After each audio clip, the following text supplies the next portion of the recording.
Avisa quando a gente pode começar, Daniel. Tá ok, pode começar. Então, muito boa tarde a todos e a todas. É com muita alegria que a Infam, que estou representando o nosso diretor-geral, o ministro Herman Benjamin, que está no outro compromisso.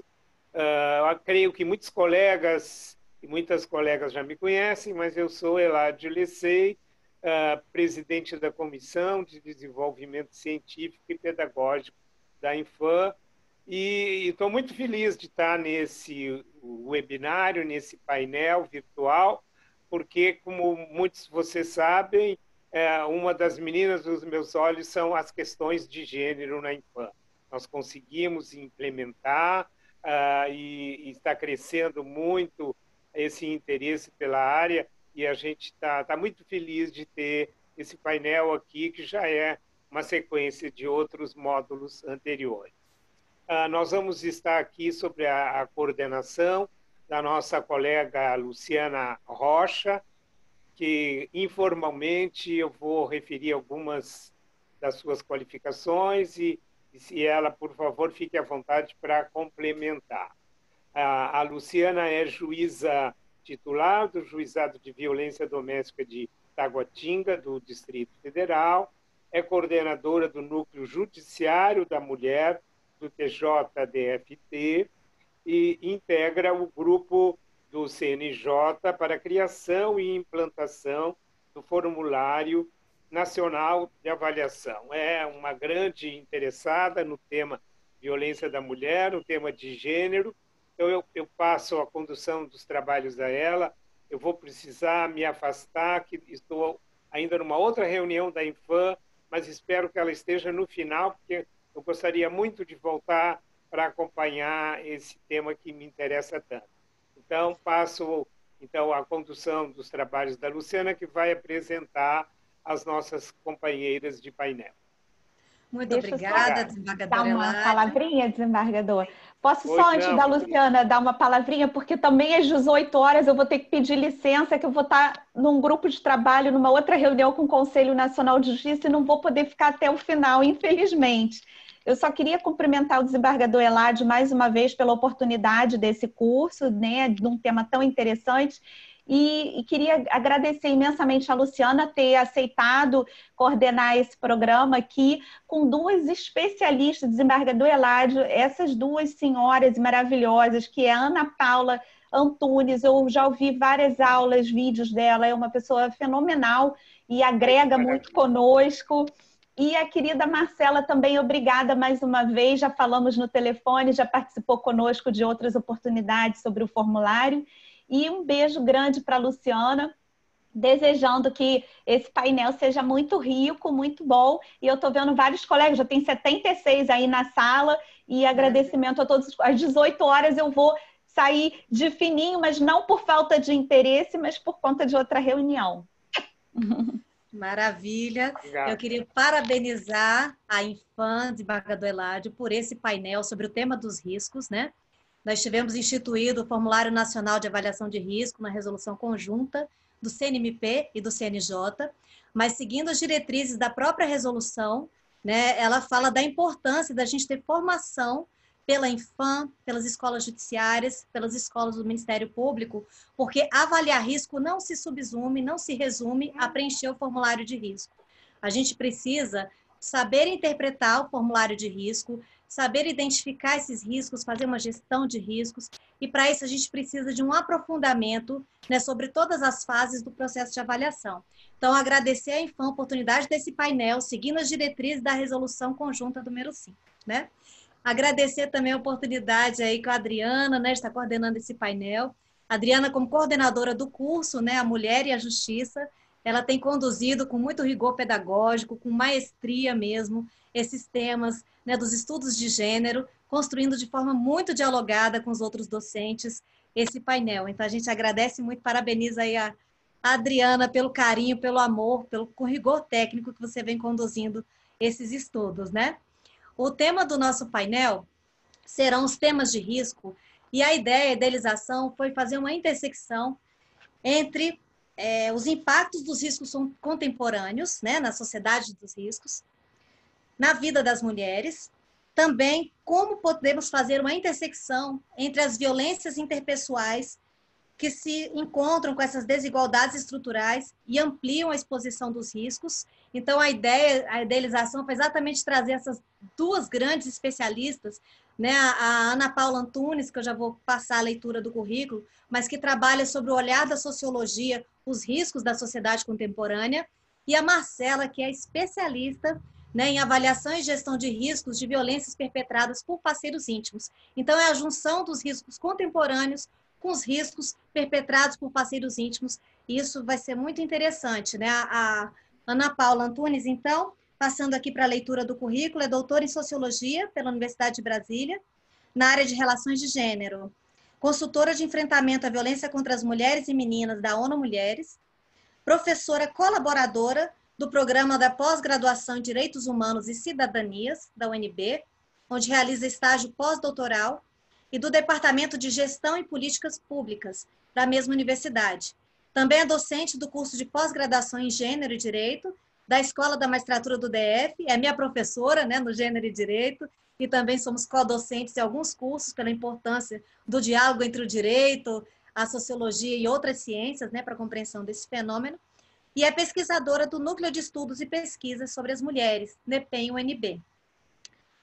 Marcela Novaes Medeiros, doutora e mestre em Psicologia Clínica e Cultura pela Universidade de Brasília, especialista em Terapia Conjugal e Familiar pela PUC Goiás, especialista em Educação e Inclusão Social pela IUSM de Roma, psicóloga do CEPAV, da nossa rede distrital aqui de proteção, da Secretaria de Saúde do Distrito Federal, com atuação no projeto Violeta. Marcela Novaes Medeiros, ela foi fundamental, nós nos utilizamos muito do aporte técnico dela, com base na tese de doutorado sobre avaliação de risco de violências perpetradas por parceiros íntimos. Ela foi peça fundamental na construção do questionário distrital de avaliação de risco, em parceria, né, entre o Ministério Público, o Poder Judiciário e Rede de Proteção. E também Marcela contribuiu muito no grupo de trabalho instituído no âmbito do CNJ para a construção do Formulário Nacional de Avaliação de Risco. Tenho certeza que trará colaborações muito importantes para nos auxiliar a compreender o formulário, inclusive sobre a parte 2 do formulário, que é sobre a entrevista estruturada feita por profissional capacitado, especialmente da equipe multidisciplinar, para saber como aplicar essa entrevista estruturada, que orientações podemos, né, trabalhar com a equipe multidisciplinar para preenchimento da parte 2 do formulário. Isso será abordado também nesse webinário. Então, nós vamos passar ainda, abrangendo no webinário, além das fases do processo de avaliação, quais são as estratégias estatais, quais são os limites e possibilidades do Estado para que a gente faça a gestão dos riscos em relação às sobreviventes da violência, né? Já que a gente vê o formulário de avaliação de risco como estratégia, né, que vê o feminicídio como fenômeno evitável. E também, a partir também do formulário, como um grande instrumento de prevenção à violência, né? Ele não é preditivo de violência, ele não tem capacidade psicométrica, mas ele é um excelente instrumento de estratégia de prevenção. E aí eu vou passar agora a palavra para a nossa expositora Ana Paula, para falar para a gente um pouquinho do que é a sociedade de risco e como isso impacta na vida das mulheres, especialmente nesse tempo de pandemia. Com você a palavra, Ana Paula. Boa tarde a todas e todos. Eu queria dizer que é uma grande alegria, uma satisfação muito grande estar aqui com vocês nessa tarde. Parabenizar a Infam pela iniciativa de promover essa discussão de modo tão ágil, efetivo. Já no início da pandemia, houve a proposta de realizar esse curso, que me parece fundamental, não só para a atualização de magistrados e magistradas, mas também para uma compreensão mais ampla de fenômenos que são extremamente complexos, né? Não apenas a compreensão, mas também para a discussão comum, né? Que é algo que está fazendo tanta falta nesse momento. Então, eu gostaria de agradecer a Luciana e a Adriana, que têm um papel fundamental no Poder Judiciário, na promoção dos direitos humanos das mulheres, né? Que são parceiras nessa rede de proteção e de enfrentamento às violações de direitos das mulheres. Então, o trabalho que vocês têm feito nessa rede é crucial, né, de formação, não apenas de atendimento, mas de formação de outros atores que mostram revigoramento do direito mesmo nesse processo. E a Marcela, que eu estou conhecendo hoje, eu acho que a gente vai poder fazer excelentes trocas interdisciplinares, né? E acho que sempre é uma grande oportunidade esses momentos. Eu queria começar dizendo que eu também sou formada em Direito, né? E é muito interessante que eu entrei na Faculdade de Direito em 97, me formei em 2002. E depois eu fui fazer o mestrado e o doutorado em Sociologia. E agora o pós-doutorado na área de Direitos Humanos, um pós-doutorado interdisciplinar. Então, essas experiências que são de discussão de conceitos sociológicos no direito, no campo jurídico, né, com atores do sistema de justiça, para mim são fundamentais, porque é como uma oportunidade de interlocução de saberes, de integração em uma área que me parece fundamental, que são as ciências jurídicas e sociais, né? Porque o direito é uma área, é um campo do conhecimento e de atuação que faz parte das ciências humanas, das ciências sociais aplicadas, né? Então, produzir esses momentos que são de reflexão e que articulam a aplicação com teorias interdisciplinares, teorias sociais, me parecem realmente muito importantes para uma transformação efetiva do acesso à justiça no Brasil.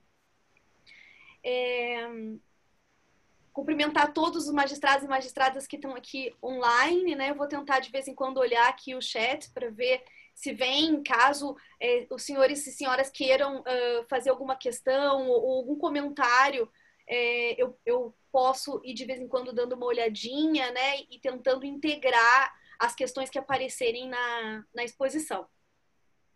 Pedir para que a doutora Luciana me mostre, por favor, o tempo, quando faltar, por exemplo, 5 minutos, pode fazer a mãozinha assim, que aí eu me organizo para fazer o fechamento. Obrigada.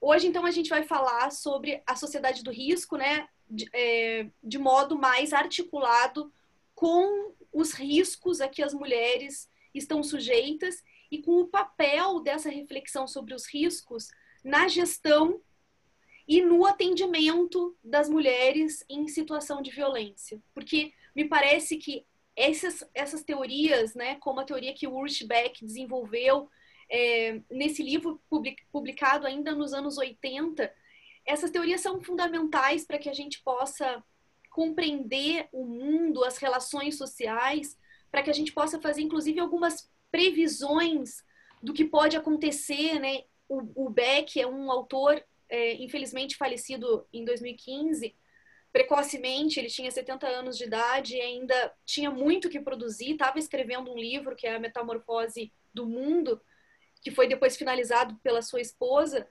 e esse autor, ele tem uma importância que é de estabelecer algumas análises de tendência, né? São autores que têm muita capacidade de articulação entre os fenômenos que acontecem agora e entender esses fenômenos num contínuo, né? Que devem se desenvolver e que devem desembocar em outras situações.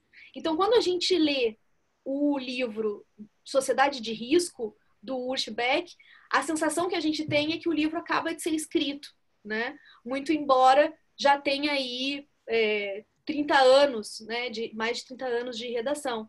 Então, isso mostra o vigor do pensamento sociológico e a importância que esse pensamento esteja integrado, inclusive nas ações do cotidiano. Porque quando a gente está promovendo ações de acesso à justiça e promovendo uma integração das situações fáticas com o ordenamento jurídico, o nosso maior desafio, me parece, é perceber como esses fenômenos, que embora sejam casos específicos, e a gente sabe que a decisão se dá em cima de um caso específico, né, que tem todos esses critérios, né, da factualidade, mas esses fenômenos eles estão integrados com fenômenos muito mais amplos, que tem uma dimensão histórica, que tem uma dimensão estrutural nas nossas sociedades.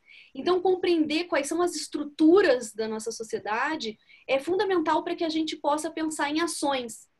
Eu, por exemplo, não me filio a teorias que são puramente estruturalistas, não é?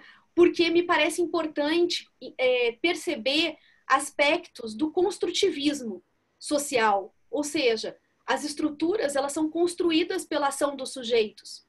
E assim como elas são construídas pela ação dos sujeitos, elas podem se reconstruir também, né? Elas podem ser revistas pela ação. Então, a perspectiva do Beck, assim como a perspectiva do Anthony Giddens, são perspectivas de estrutura-ação. São autores que superaram essa dicotomia, né, de autores que dão mais peso para as estruturas sociais e autores que dão mais peso para a transformação social, né? Então, a gente tem, nessa perspectiva, a articulação entre esses dois olhares, né? Como estruturas são construídas e são reconstruídas pela ação dos sujeitos. Então, eu falei dessa dicotomia porque a gente tem, de um lado, Karl Marx, na perspectiva da estrutura social, e a gente tem do outro lado, porque a gente pensa sempre nos três autores da sociologia, né? No Marx, no Weber e no Durkheim. O Marx e o Durkheim são muito estruturalistas, né? Enquanto o Weber é um autor da ação social, e ele tenta entender por que as pessoas agem, e o que faz as pessoas agirem, né? Por que as pessoas fazem o que elas fazem. E esses são os três autores clássicos, né, da sociologia. Muitos outros autores contemporâneos tentaram integrar essas perspectivas, que é o caso do Ulrich Beck e é o caso do Pierre Bourdieu, por exemplo, que é um autor que tem uma produção muito importante sobre o direito. Eu não sei se os senhores e as senhoras já tiveram a oportunidade de ler, mas é um texto chamado A Força do Direito, que está dentro do livro O Poder Simbólico, que explica muito, né, a lógica da produção e da reprodução das estruturas e das transformações na ação social. Então, pensar sobre a pandemia nos desafia a pensar as catástrofes globais, a pensar as grandes transformações sociais, políticas e econômicas, mas pensar esses fenômenos a partir de algumas lógicas, né, que estruturam a nossa organização social.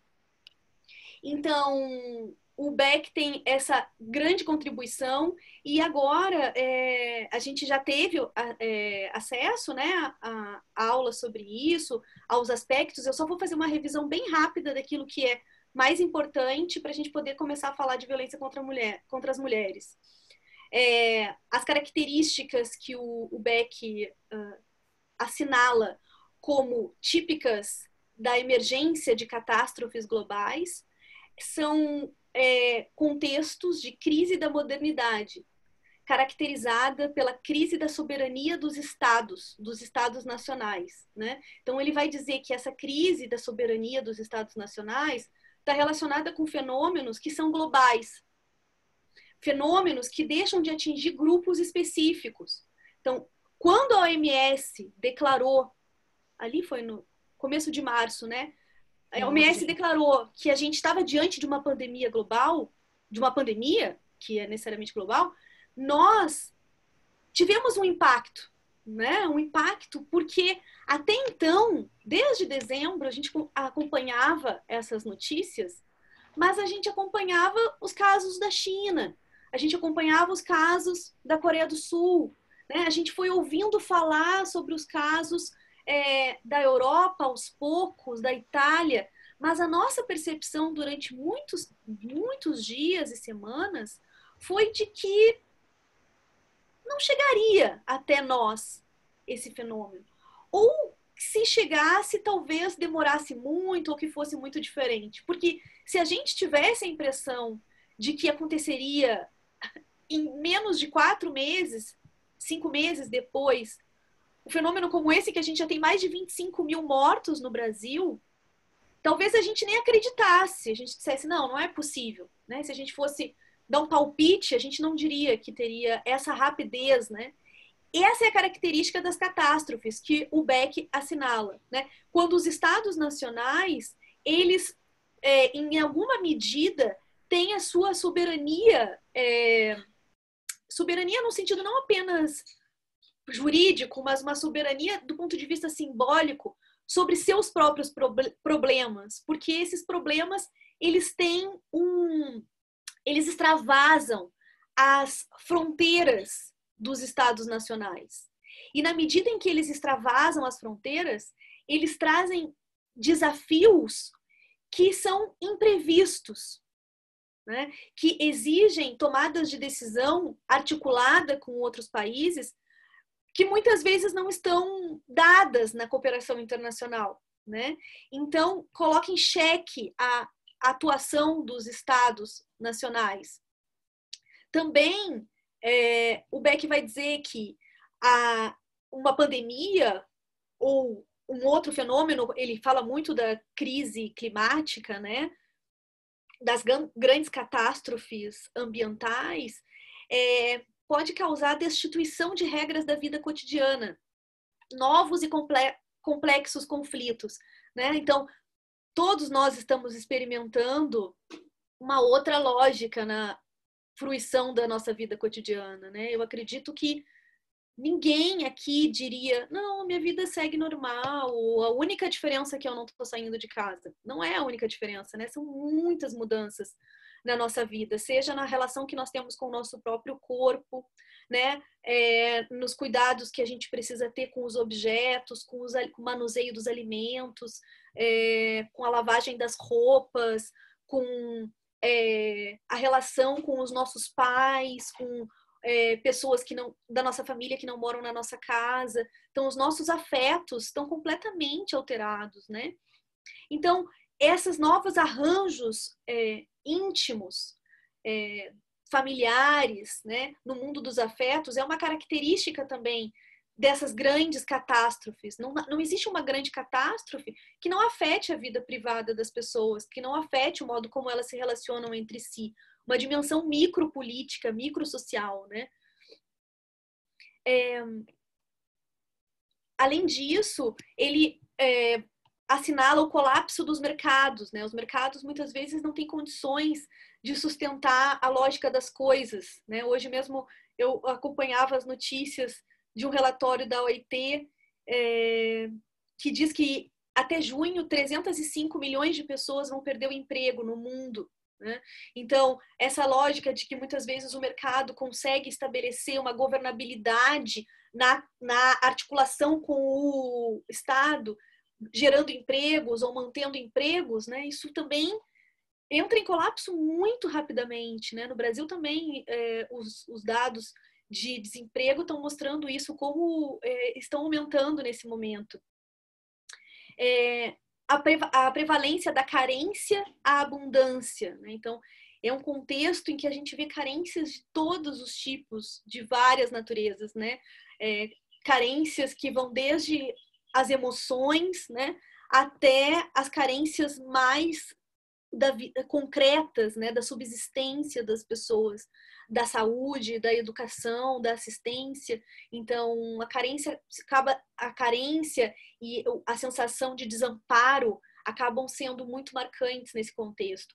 Com isso, aumentam as demandas. Então, é um contexto de proliferação de necessidades e de demandas, não só para os estados, como para os mercados, para as instituições em geral, né?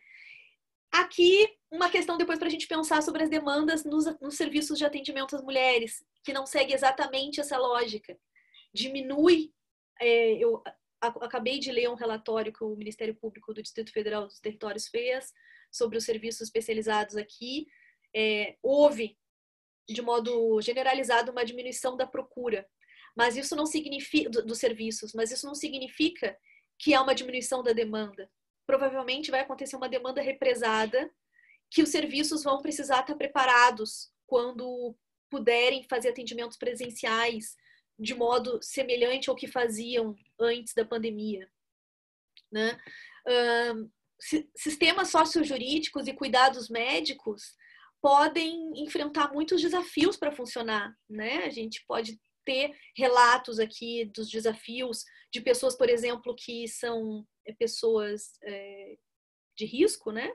e que não podem trabalhar, servidores que precisaram se ausentar, e como isso afeta os fluxos, o mesmo de servidores e servidoras que estão trabalhando também no teletrabalho, mas que estão com muitas dificuldades, né? E isso, se a gente pensar em trabalhadores de baixa renda, as imensas dificuldades das pessoas de terem acesso a um smartphone com internet, porque muitas vezes as organizações passam para os trabalhadores a responsabilidade de ter os equipamentos para o trabalho, né?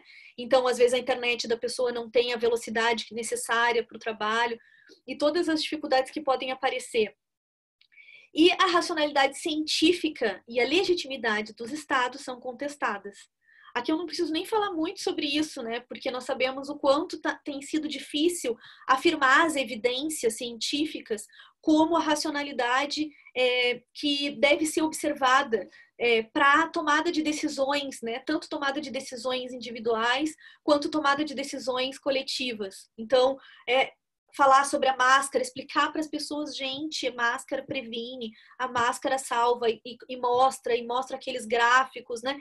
E mesmo assim, muitas pessoas não acreditam nisso, têm dúvidas, ou usam a máscara de faz de conta, usa na frente das pessoas, depois, logo na primeira oportunidade, arranca e põe no bolso, e a gente precisa ficar falando e falando sobre isso. E também o tema das políticas públicas fundamentadas em evidências, que é uma diretriz, né, de países que se orientam por decisões científicas, né? Mas nem sempre a gente observa isso. Então, tudo isso, todos esses aspectos, eles parecem às vezes, mas isso é uma coisa, isso é outra coisa. Não, eles estão dentro de um mesmo espectro, que é o espectro das catástrofes globais, é o espectro da sociedade do risco, né? Quando os riscos se exacerbam. Na discussão anterior, a gente falou sobre isso, né? Que isso tem a ver com as sociedades pós-industriais, com sociedades em que as organizações elas perdem força para a estruturação dos sujeitos, né? E, por exemplo, a informalidade avança muito no Brasil, a gente tem 40% da população informal, e isso pode ser caracterizado como sociedades pós-industriais, numa terminologia que o Beck utiliza no livro Sociedade do Risco, e que gera uma série de dificuldades das pessoas se sentirem parte, né, o pertencimento, um enfraquecimento das organizações, né? Bom, e com todas as repercussões que isso pode ter. Agora a gente está diante do fenômeno da Covid-19 como uma doença que tem tido uma repercussão gravíssima no mundo todo. Na América Latina, especialmente, né, que se tornou o epicentro do vírus essa semana, né, pela OMS, nós temos preocupações adicionais que estão relacionadas com uma pandemia dentro da pandemia. E essa pandemia dentro da pandemia, e qual é a pandemia que está dentro da outra, né, que é aquela velha discussão, o que causa o quê, mas a gente vive uma pandemia que não é de hoje, na América Latina, que é a pandemia da violência, que é uma violência da omissão do Estado, em grande medida, no que diz respeito no que diz respeito à observância dos direitos relacionados à dignidade das pessoas, né? Porque nós temos uma desigualdade brutal na América Latina, que faz com que um percentual muito grande das nossas cidades, as pessoas não tenham acesso a saneamento básico, né? A gente ainda tem muitas violações de direitos no que diz respeito às questões mais fundamentais para a sobrevivência das pessoas. A violência urbana, né, que mata 60 mil pessoas por ano no Brasil, em média, né? E a violência contra as mulheres, que é uma das pandemias dentro da pandemia, né, que a violência contra as mulheres, que afeta 1 em cada 3 mulheres ao longo das suas vidas, né? Apenas em 2018 morreram vítimas de feminicídio 3.800 mulheres, né? Em média na América Latina. Então, esse é um fenômeno brutal, gravíssimo, né? no nosso continente, na nossa região, e que aumenta os riscos. Se a gente está falando da sociedade de risco, o Beck falando da Alemanha, né? E ele pensando sobre os riscos, imagina a gente falando sobre as vulnerabilidades dentro da vulnerabilidade. Então, nós todos estamos vulneráveis numa situação como essa. Se eu perguntar aqui quem tem medo de contrair uma doença cujos protocolos não estão muito bem definidos de tratamento, quem não tem medo de ser internado por quanto tempo, né? Quem não tem medo de que alguma comorbidade, eu, por exemplo, sou asmática, tenho medo. Eu não sei o que pode acontecer se eu tiver essa doença. Claro que eu penso nisso todos os dias, né? Então, nós pensamos nisso todos os dias, né? Quem é que aqui um dia não se sentiu meio quentinho e logo correu para botar um termômetro para ver, meu Deus, será que eu tô com coronavírus? O que vai acontecer, né? A pessoa já se isola no canto da casa. Então, esse fenômeno, ele gera muito medo, né? E acontece que esse medo, que é o medo da pandemia, mostra uma correlação muito importante com a violência contra as mulheres. Porque as mulheres em situação de violência, elas também têm muito medo. E essa é uma característica comum desses dois fenômenos, dessas duas pandemias, né? Que é a pandemia do coronavírus e a pandemia da violência contra as mulheres. É o medo, em que a violência desse fenômeno é o próprio perigo. O perigo de se contaminar, o perigo de sofrer um abuso, um assédio, o perigo de sofrer um ataque à sua integridade física, emocional, psíquica. Isso já é uma violência, né? Então, o contexto que a gente vive hoje, que é um contexto de perigo, é o contexto que milhares de mulheres vivenciam durante anos e anos e anos na sua vida, nas suas vidas. O medo que nós temos ao sair na rua, de manusear algum objeto no supermercado, de eventualmente não lavar direito uma peça de roupa que pode ter tido alguma gotícula, etc. O medo de acordar amanhã se sentindo mal é o medo que muitas mulheres têm ao dizer não para um homem, por exemplo. O medo que a mulher, mesmo num relacionamento abusivo, violento, num relacionamento estável, né, como um casamento, disse não para um homem, disse não quero me relacionar sexualmente com você hoje, não quero, não. O medo da represália no dia seguinte, o medo de não saber como vai ser o seu próximo dia, né? Então existe uma coincidência, uma confluência aqui, algo que a gente pode comparar, né? E imaginar como as mulheres que estão em situação de violência, ao ingressarem nesse processo da pandemia, exacerbam esse sentimento de medo.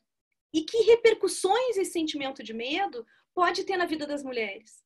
A gente tem ouvido muito a Regina Nogueira, né, que é psicóloga do tribunal aqui do Distrito Federal, falar sobre isso, sobre os traumas, né, psíquicos que as mulheres sofrem com a violência. Esse trauma é um trauma, a Regina fala muito sobre isso, que paralisa as pessoas. Quando você está com medo, você está paralisado muitas vezes, você não sabe o que você vai fazer.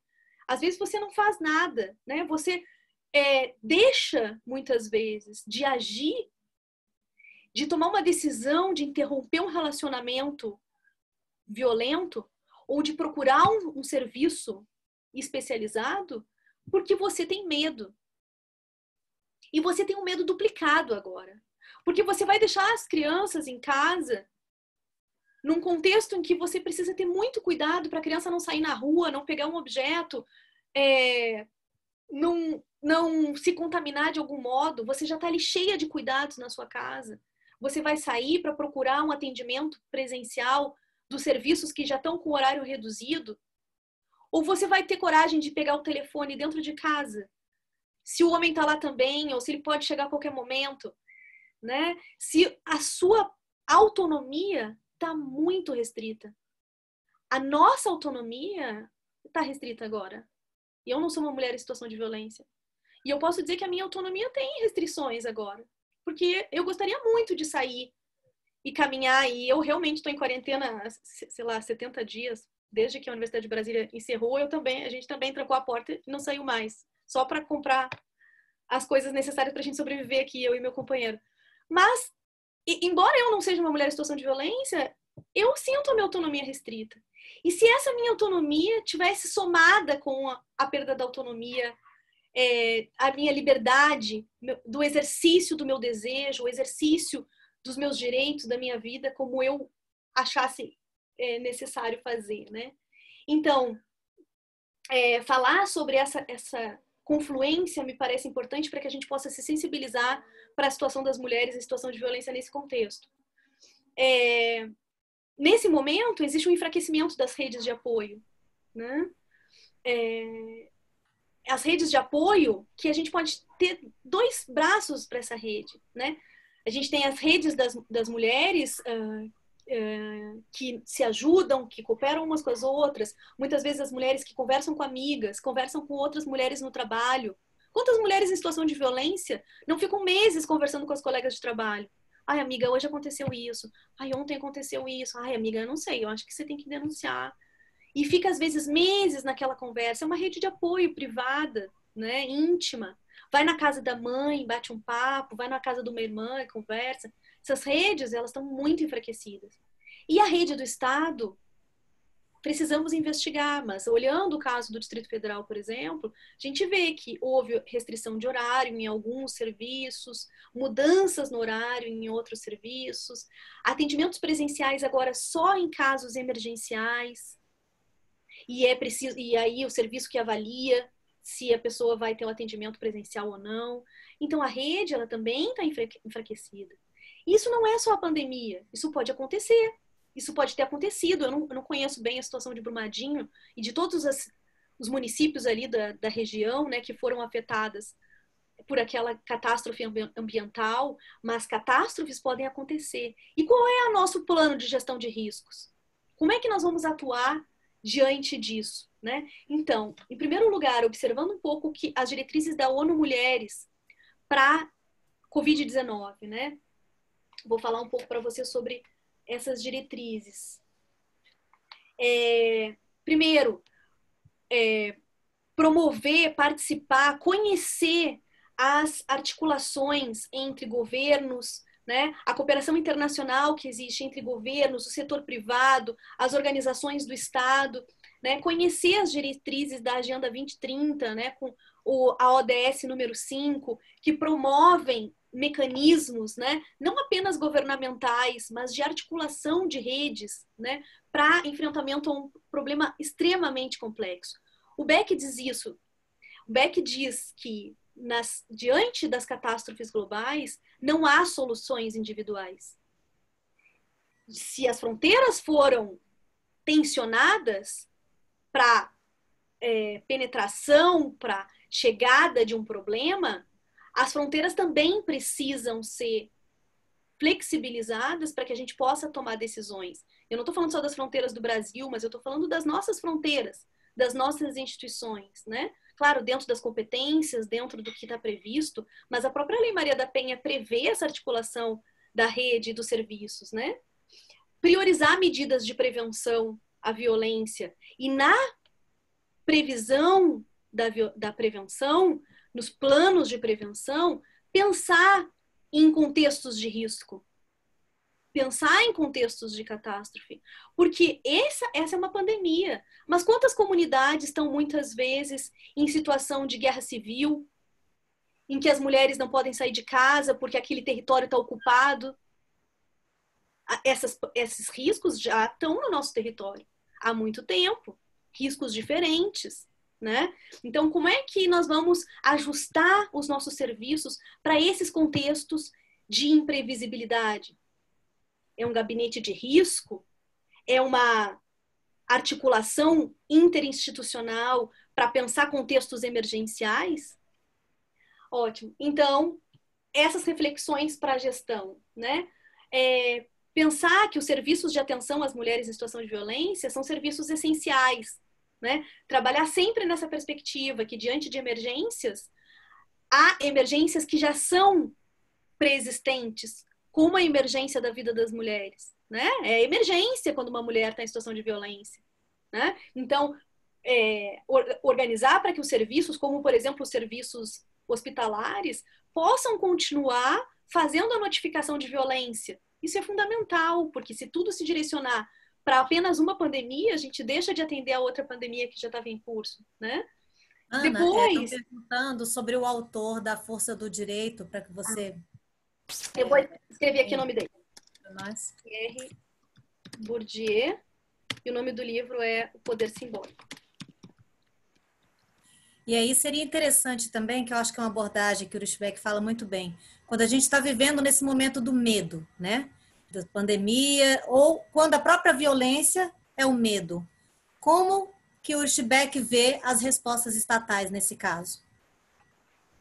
Isso, essa pergunta ela é muito boa, assim, né? Porque o Beck, ele, apesar de ser um autor que fala de temas que são muito duros, né? Porque a gente lê e realmente sente uma insegurança em relação ao futuro, né? Eu acredito que esse também é um sentimento partilhado entre muitos de nós, além do medo, das dúvidas, mas é uma insegurança em relação ao futuro, né?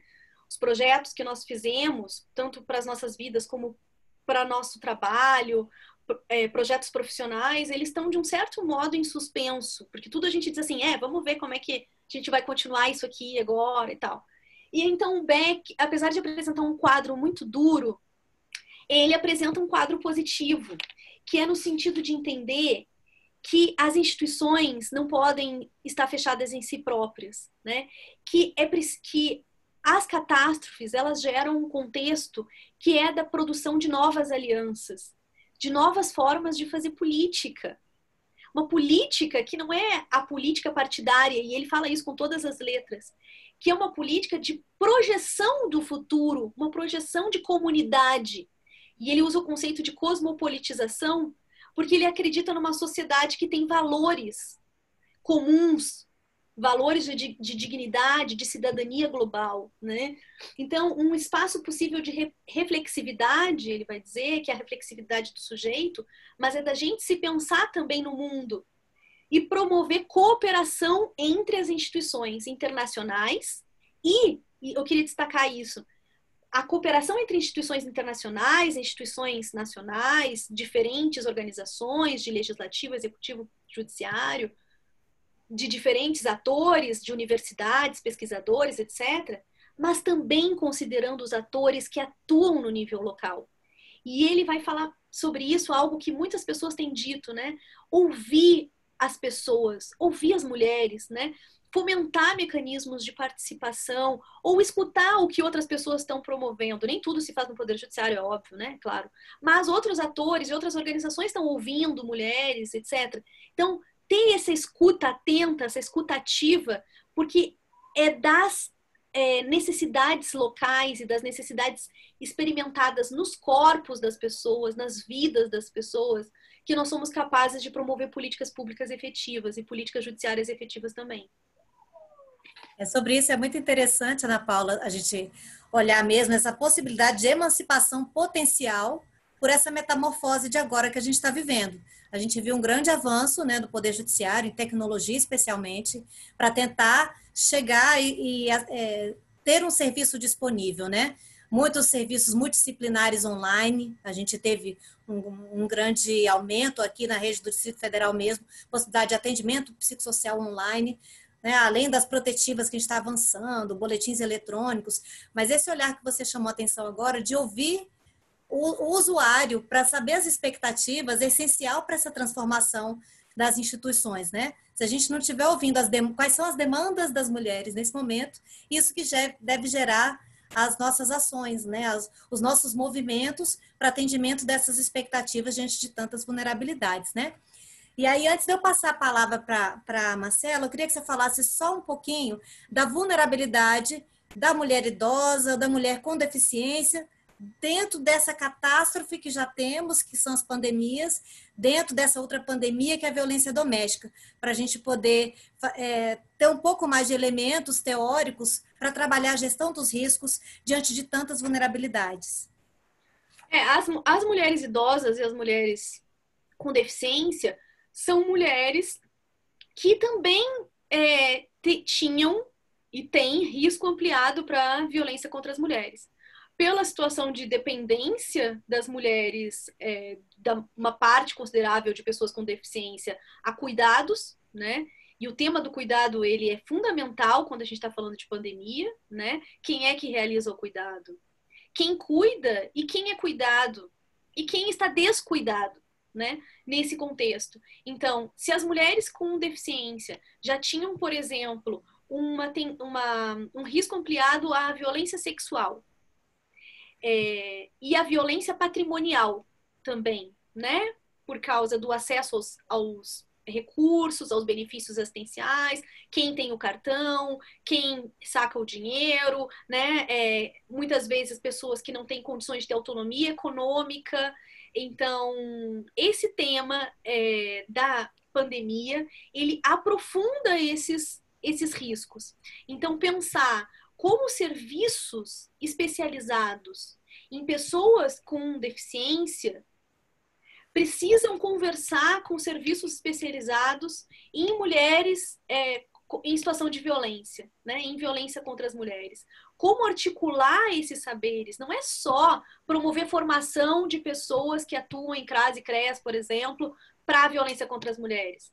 É também o contrário, né? É também promover formação para as pessoas que atuam em serviços especializados de enfrentamento à violência contra mulheres nos temas da deficiência, né? Quais são as necessidades específicas das pessoas e como essas pessoas estão na relação do cuidado, né? Uma pandemia muda completamente uma situação como essa, porque, por exemplo, se a gente tinha muitas mulheres trabalhando como cuidadoras de idosos, né? E aí falando das pessoas idosas, que também têm o mesmo tipo de vulnerabilidade, especialmente vulnerabilidade à violência patrimonial, né? Que é um tema muito relevante, considerando que a gente está vivenciando envelhecimento populacional, as pessoas estão vivendo mais, desemprego e informalidade no trabalho. 40% das pessoas estão na informalidade. E essas pessoas, muitas vezes, dependem, a renda fixa, a única renda fixa é a renda, muitas vezes, da sogra, né? Do sogro, do pai, da mãe, da pessoa idosa que está na casa. Que é, às vezes, a pessoa que tem o cartão de crédito, por exemplo.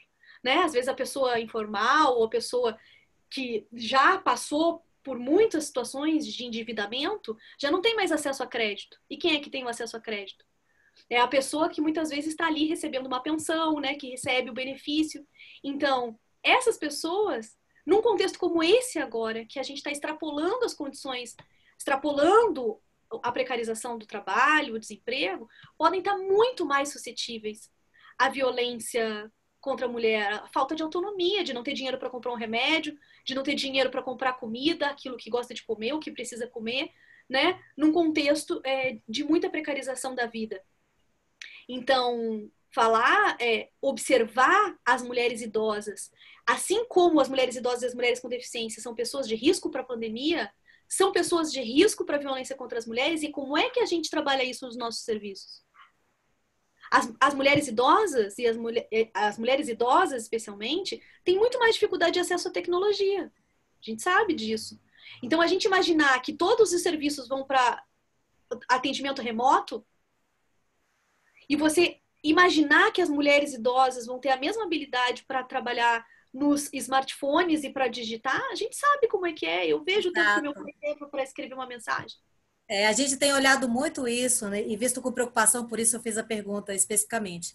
A gente está ampliando, né, na política judiciária nacional, do modo geral, nesse momento todos os serviços online. Mas o que eu tenho visto muito de respostas vindo por exemplo, agora para fazer audiências pelo Cisco Webex. Vítimas que não têm telefone, vítimas que têm uma rede de internet difícil. E como que vamos atender isso? Ou seja, a gente tem que olhar para o usuário para poder desenhar as nossas estratégias ampliadas de ação. Então, o usuário vai ter o telefone para ter um aplicativo, né, potente de acionamento imediato do serviço? Ou seja, a gente não pode, na gestão das políticas públicas, deixar de olhar, em primeiro lugar, as demandas daquele usuário, para poder entregar a política pública adequada à gestão do risco identificado, né? Por isso pensando, por exemplo, nas mulheres surdas, né, que não conseguem utilizar o telefone do mesmo modo. Se a gente já tinha dificuldade de atendimento na delegacia, porque às vezes não tinha um intérprete de Libras na delegacia, a gente fez uma pesquisa sobre isso no ano passado aqui no DF, viu várias ocorrências. em que não foi feita a ocorrência ali, porque não tinha ninguém para fazer a tradução de Libras. Imagina quando a pessoa está em casa e ela não pode se deslocar até o serviço, né? Como é que ela vai fazer a denúncia? Essas pessoas não estão fazendo a denúncia, muito provavelmente, né? Exatamente. Aí a gente viu até agora uma entrega, que vamos ver, enfim, como vai ser a efetividade do novo aplicativo do Ministério da Mulher, dos Direitos Humanos e da Família, em que fez uma opção para a inclusão dessas pessoas com deficiência, por exemplo, que a gente tem que ter serviços, de fato, que incluam, né, todas essas demandas. E aí a gente agora vai passar, né, agradeço muito a sua fala, né, Paula, sou muito sua fã, né, essa análise dos riscos contemporâneos na vida das mulheres. A gente está partindo do global, né, de como o medo deve gerar mais respostas estatais, respostas mais abrangentes, especialmente respostas globais, né, respostas integradas diante de uma situação de medo, e a violência é uma situação de medo agregada à pandemia que potencializa esse cenário. A gente vai passar agora para o estudo mais particular das violências perpetradas por parceiros íntimos, né, com a Marcela Novaes. A gente sabe aqui que estamos analisando o incremento da violência, não só durante a pandemia. O Fórum Brasileiro de Segurança Pública, desde 2017, tem dito que os dados das agressões têm aumentado, que os dados da violência sexual têm aumentado, que os dados do feminicídio têm aumentado de 2017 para 2019, né?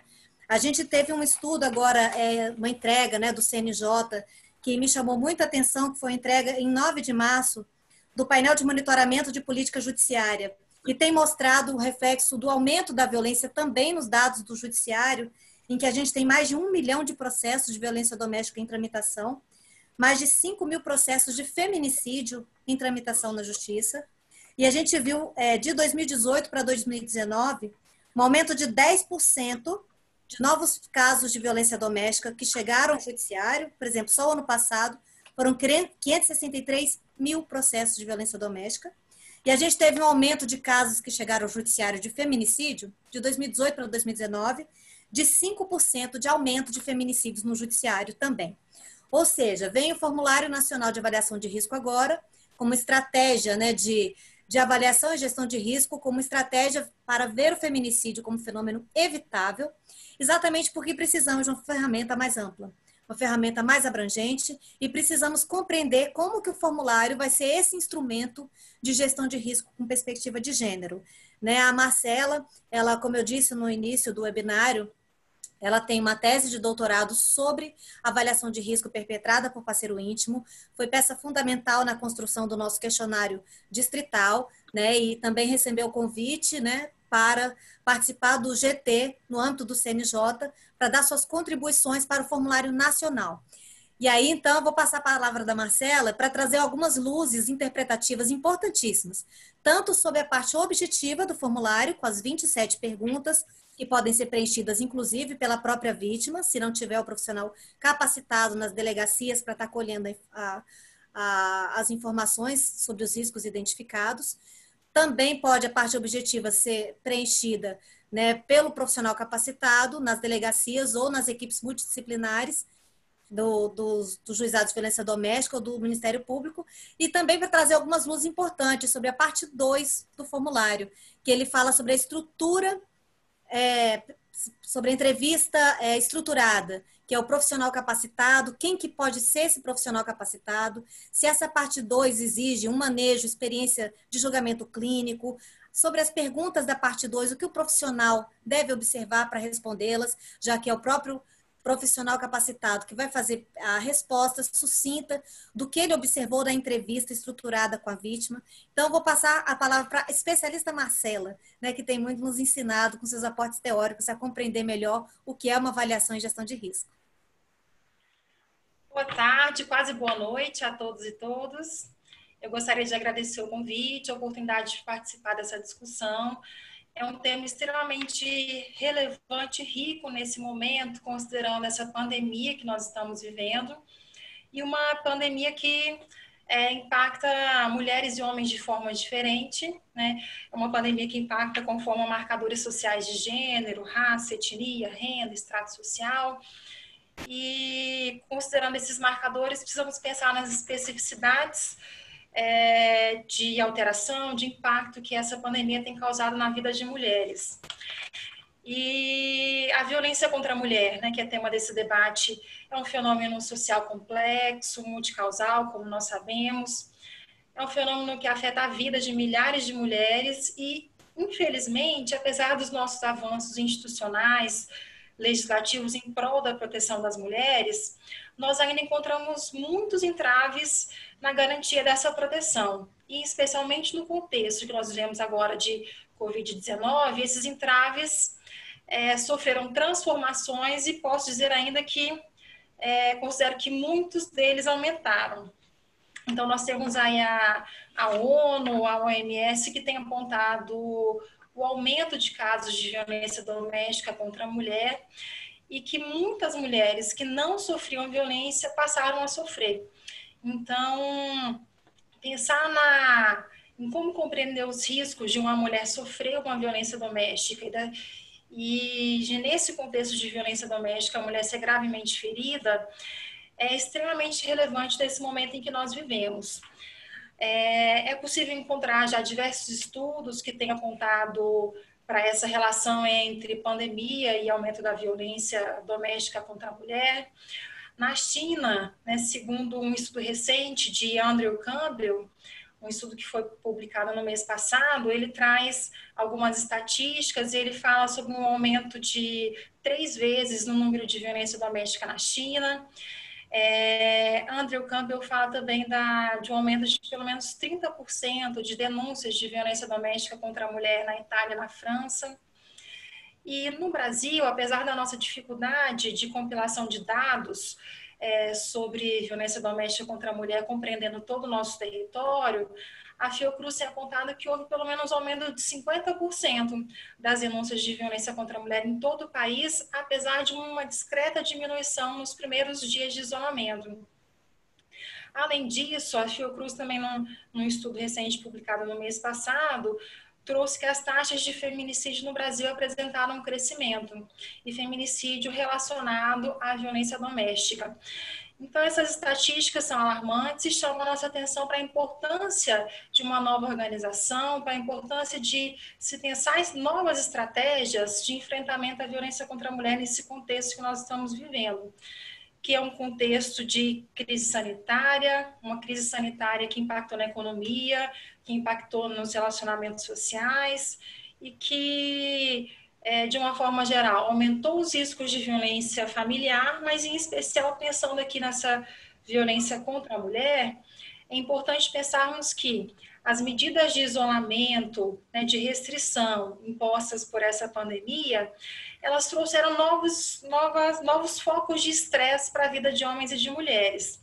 Trouxe o estresse econômico, a sobrecarga de tarefa, o medo do adoecimento.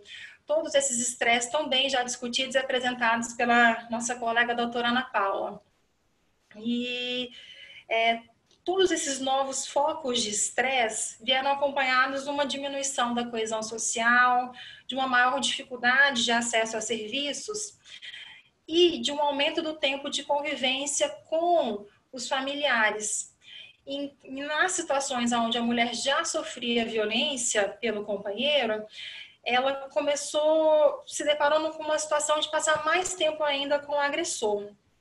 Então, precisamos pensar que diante de todas essas situações de foco de estresse, da dificuldade de acesso a serviços, das novas modalidades de atendimento, considerando todo esse novo contexto, cresce a importância que nós, profissionais, pesquisadores, que atuamos no enfrentamento à violência contra a mulher, nós precisamos pensar e compreender quais são as especificidades de risco de violência contra a mulher no contexto que nós estamos vivendo. É importante levar em consideração que já existe toda uma literatura que trata sobre os aspectos específicos de risco relacionado à violência contra a mulher e quais são os riscos de agravamento, de potencialidade de ocorrer uma violência grave ou letal, e esses riscos vêm sendo amplamente discutidos pela literatura internacional desde a década de 80 e no Brasil desde os anos 2000, começamos uma discussão e essa discussão se fortaleceu a partir de 2013, 2014 no Brasil. E temos, então, toda essa literatura que pode embasar a nossa discussão, mas, para além dessa literatura específica, precisamos pensar no nosso contexto agora, né? Um contexto onde novos riscos estão mais presentes e riscos não só socioambientais, mas riscos individuais. E eu gostaria de compartilhar um pouco com os doutores, um pouco dessa discussão, do que eu tenho lido, do que eu já refleti, estudei ao longo dos meus anos enquanto psicóloga e pesquisadora sobre essa temática de identificação de riscos em casos de violência contra a mulher. Sobre esse tema, é importante a gente partir do princípio de que em qualquer situação de violência contra a mulher, o controle, né, o desejo de restabelecer e manter o controle e a hegemonia masculina é central. Mas, para além desse desejo de restaurar ou manter o controle, existem estopins específicos, como separação, crise financeira, agravo na saúde mental, que frequentemente precedem a violência. E, além disso, existem características pessoais que estão associadas a grupos com uma maior propensão de cometer determinados atos violentos. Então, a partir da consideração desses estopins específicos, dessas características individuais, é que a literatura sobre fatores de risco de violência contra a mulher discute a possibilidade de realizarmos uma avaliação e uma gestão de riscos com vistas à proteção da mulher em situação de violência.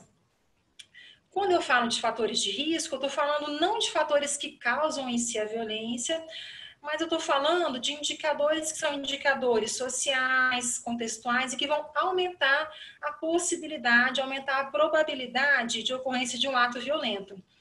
A lógica é que quanto mais fatores ocorrerem juntos, maior será o risco, tanto de acontecer a violência uma vez, dessa violência reincidir e a possibilidade da situação se agravar e ocorrer uma violência letal. Então, é a concorrência dos fatores que contribui para o aumento da fidedignidade, para o aumento da validade dos resultados das nossas avaliações. A literatura sobre risco trata de duas categorias de fatores de risco de violência contra a mulher que são relevantes. O primeiro deles, os fatores de risco de ocorrência de uma violência e de reincidência. E a segunda categoria, que são os fatores de risco de feminicídio.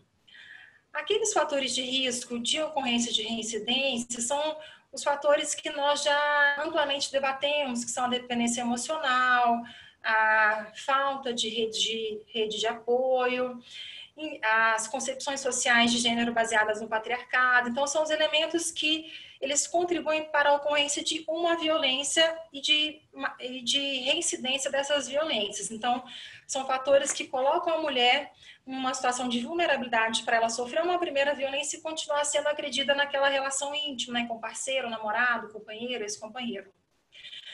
Os fatores de risco de feminicídio são fatores que demarcam a escalada e o aumento da letalidade da violência.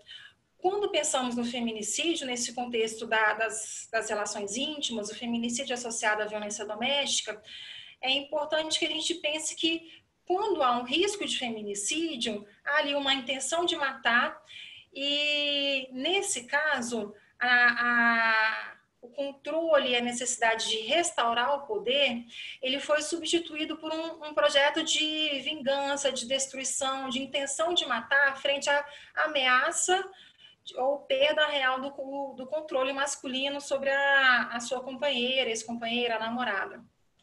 Embora alguns fatores de risco de feminicídio eles se sobrepõem aos fatores de risco de reincidência, eles não são necessariamente os mesmos, né?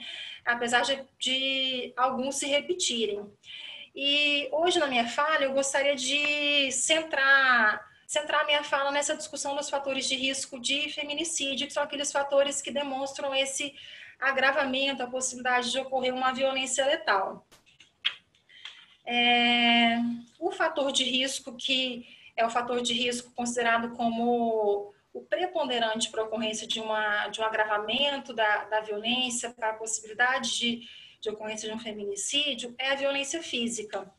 Então, o modelo base para a compreensão dos riscos de feminicídio é a identificação de violência física prévia com o escalonamento. Então, os profissionais precisam ficar atentos para a ocorrência de violências graves, como agressão na gestação, violência sexual com uso de força física, tentativas de estrangulamento, agressão com faca, com arma de fogo, paulada, tentativas de queimadura, de sufocamento. Então, essas violências físicas graves, elas sinalizam que está acontecendo um aumento da intensidade e provavelmente da frequência das violências. Embora a violência física prévia ao seu escalonamento receba especial consideração enquanto fator de risco de feminicídio, nós sabemos que nem sempre uma violência grave ou letal ela é precedida por violência física.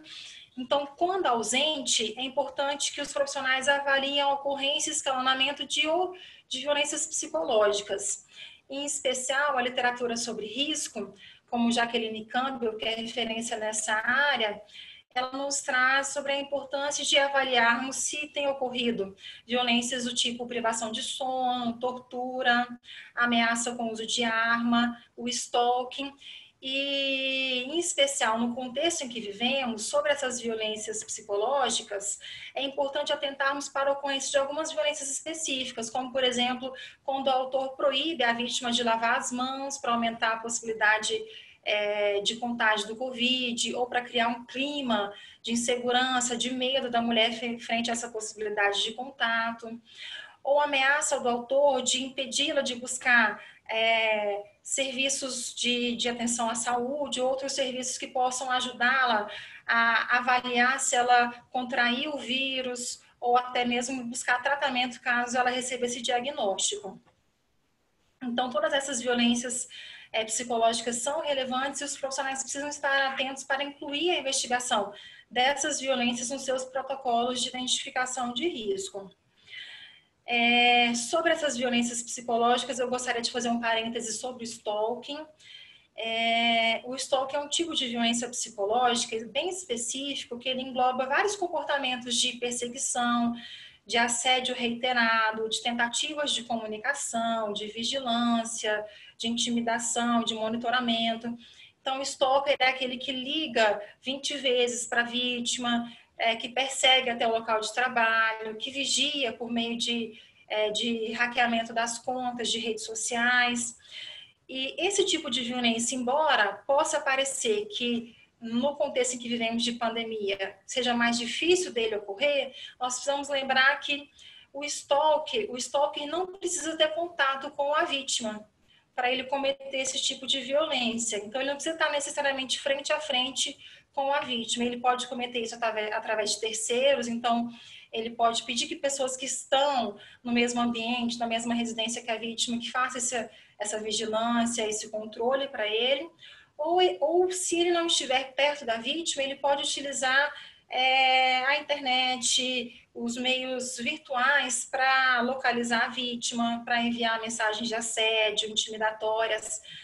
E precisamos atentar para o fato que aquele autor que está no mesmo ambiente, então o marido, o companheiro, que está no mesmo local, cumprindo o isolamento com a vítima, ele pode aproveitar essa maior proximidade e o fato de estar no mesmo local que a vítima para vigiar a vítima no computador, no celular, vasculhando as mensagens, ouvindo as ligações, lendo aquilo que as mensagens, a comunicação que ela tem feito com outras pessoas. Então, mesmo em situações de isolamento, precisamos ter uma grande atenção para esse stalking, para o papel que ele representa frente ao agravamento e como uma mulher que tem um companheiro stalker tem grandes dificuldades de buscar ajuda.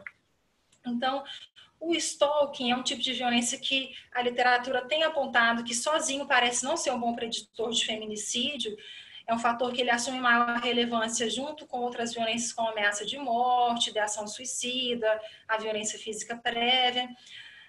Mas a literatura, por outro lado, também registra que homens que cometem stalking são mais propensos a cometer violência física, ameaça, violência sexual, e no contexto de pandemia que vivemos, ou comportamento de stalker, dos stalkers são comportamentos que dificultam e muito a busca de ajuda e o acesso a essa mulher, porque uma mulher que está sendo stalkeada, não sei essa palavra, enfim, não existe no nosso idioma, mas, enfim, inventando nesse momento, uma mulher que passa por esse tipo de violência, ela tem mais dificuldade de forma segura de pedir ajuda para um familiar, de pedir ajuda para um profissional, enfim, aumenta o risco dela sofrer uma violência grave ou letal. Passando por um próximo fator de risco que é relevante para a compreensão em situações de violência contra a mulher, precisamos atentar para a separação, tentativa de separação. Esse evento é apontado como crítico, especialmente se a vítima ela coabita com o autor e se ele já tem apresentado comportamentos de ciúme excessivo, dependência emocional, de um comportamento excessivamente controlador. A separação, segundo a literatura internacional, é um evento que ele impacta na vida de mulheres, aumentando o risco de feminicídio até o primeiro ano após a separação. E ele pode ser o estopim tanto para aumentar a intensidade e a frequência de violências que já existiam, quanto também ser um estopim para começar a acontecer violências em uma relação íntima que não era marcada por violência física, por exemplo. E no contexto de pandemia que vivemos, precisamos atentar que muitas mulheres, em decorrência das medidas restritivas, do isolamento social, em decorrência de alterações econômicas que estão vivendo, muitas mulheres podem ter dificuldade de se separar. Então, ao avaliar o risco, além de questionar, de investigar se a mulher se separou, precisamos compreender se ela tem intenção de separar e se não se separou por medo, da reação do autor, ou se ela não se separou por falta de recursos, por falta de condições.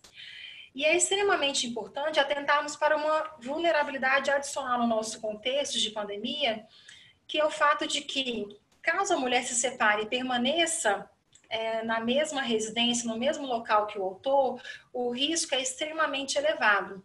Então, nós profissionais precisamos orientar as mulheres sobre esse processo de separação, considerando o risco elevado quando a mulher manifesta o desejo de separar, quando ela começa a colocar em prática esse plano. Precisamos orientar a mulher sobre como proceder essa separação de forma que ela não se coloque em risco permanecendo na mesma residência, no mesmo local, com o autor tendo fácil acesso a ela. Outro fator de risco relevante para compreendermos nesse contexto é sobre a saúde mental. Precisamos atentar que não há uma relação direta entre transtorno mental e violência contra a mulher, mas diversos estudos documentaram que indivíduos com determinadas condições de alteração da saúde, como indivíduos com sintomas psicóticos, que já cometem violência contra a mulher embasada nas desigualdades de gênero patriarcais, esses indivíduos eles tendem a apresentar comportamentos violentos com pessoas próximas, em especial com as vítimas. Então, não são todas as pessoas que são acometidas por um transtorno mental, que cometem violência, mas aqueles que, em especial aqueles que apresentam sintomas que exacerbam a agressividade, que já cometem violência, eles tendem a aumentar a frequência e a intensidade da violência com as suas companheiras. Além disso, precisamos atentar também para homens que apresentam determinados perfis, como perfil disfórico limítrofe e perfis antissociais. Esses homens eles têm mais dificuldade de vinculação, tendem a apresentar mais paranoia, ciúme patológico, características limítrofes e esquizoides. Então, em decorrência dessas características, diante de uma situação de ameaça, de perda de controle, tentativa de separação, eles tendem a apresentar mais comportamentos violentos com as suas companheiras, aumentando o risco. Para além dessas especificidades da interação entre violência contra a mulher e transtorno mental, precisamos lembrar que a pandemia, com todas as suas consequências, tem provocado diversos impactos na saúde mental, tanto de homens quanto de mulheres. Então, ansiedade, medo do adoecimento, medo do futuro, tem provocado alterações de sono, né, sentimentos de desesperança. E para além dessas reações normais frente a uma situação de crise, estima-se que entre um terço e metade da população mundial exposta à pandemia possa vir a sofrer alguma manifestação psicopatológica. Então, considerando que essa crise mundial tem impactado na saúde da mulher, é bastante preocupante pensar como homens e mulheres em situação de violência impactados pela pandemia, como essas alterações de saúde têm se relacionado com a violência, aumentando ou não os episódios de violência. Nem toda situação, como eu já disse, de impacto da pandemia na saúde, ele vai ocasionar um transtorno em si e vai demandar uma atenção em saúde.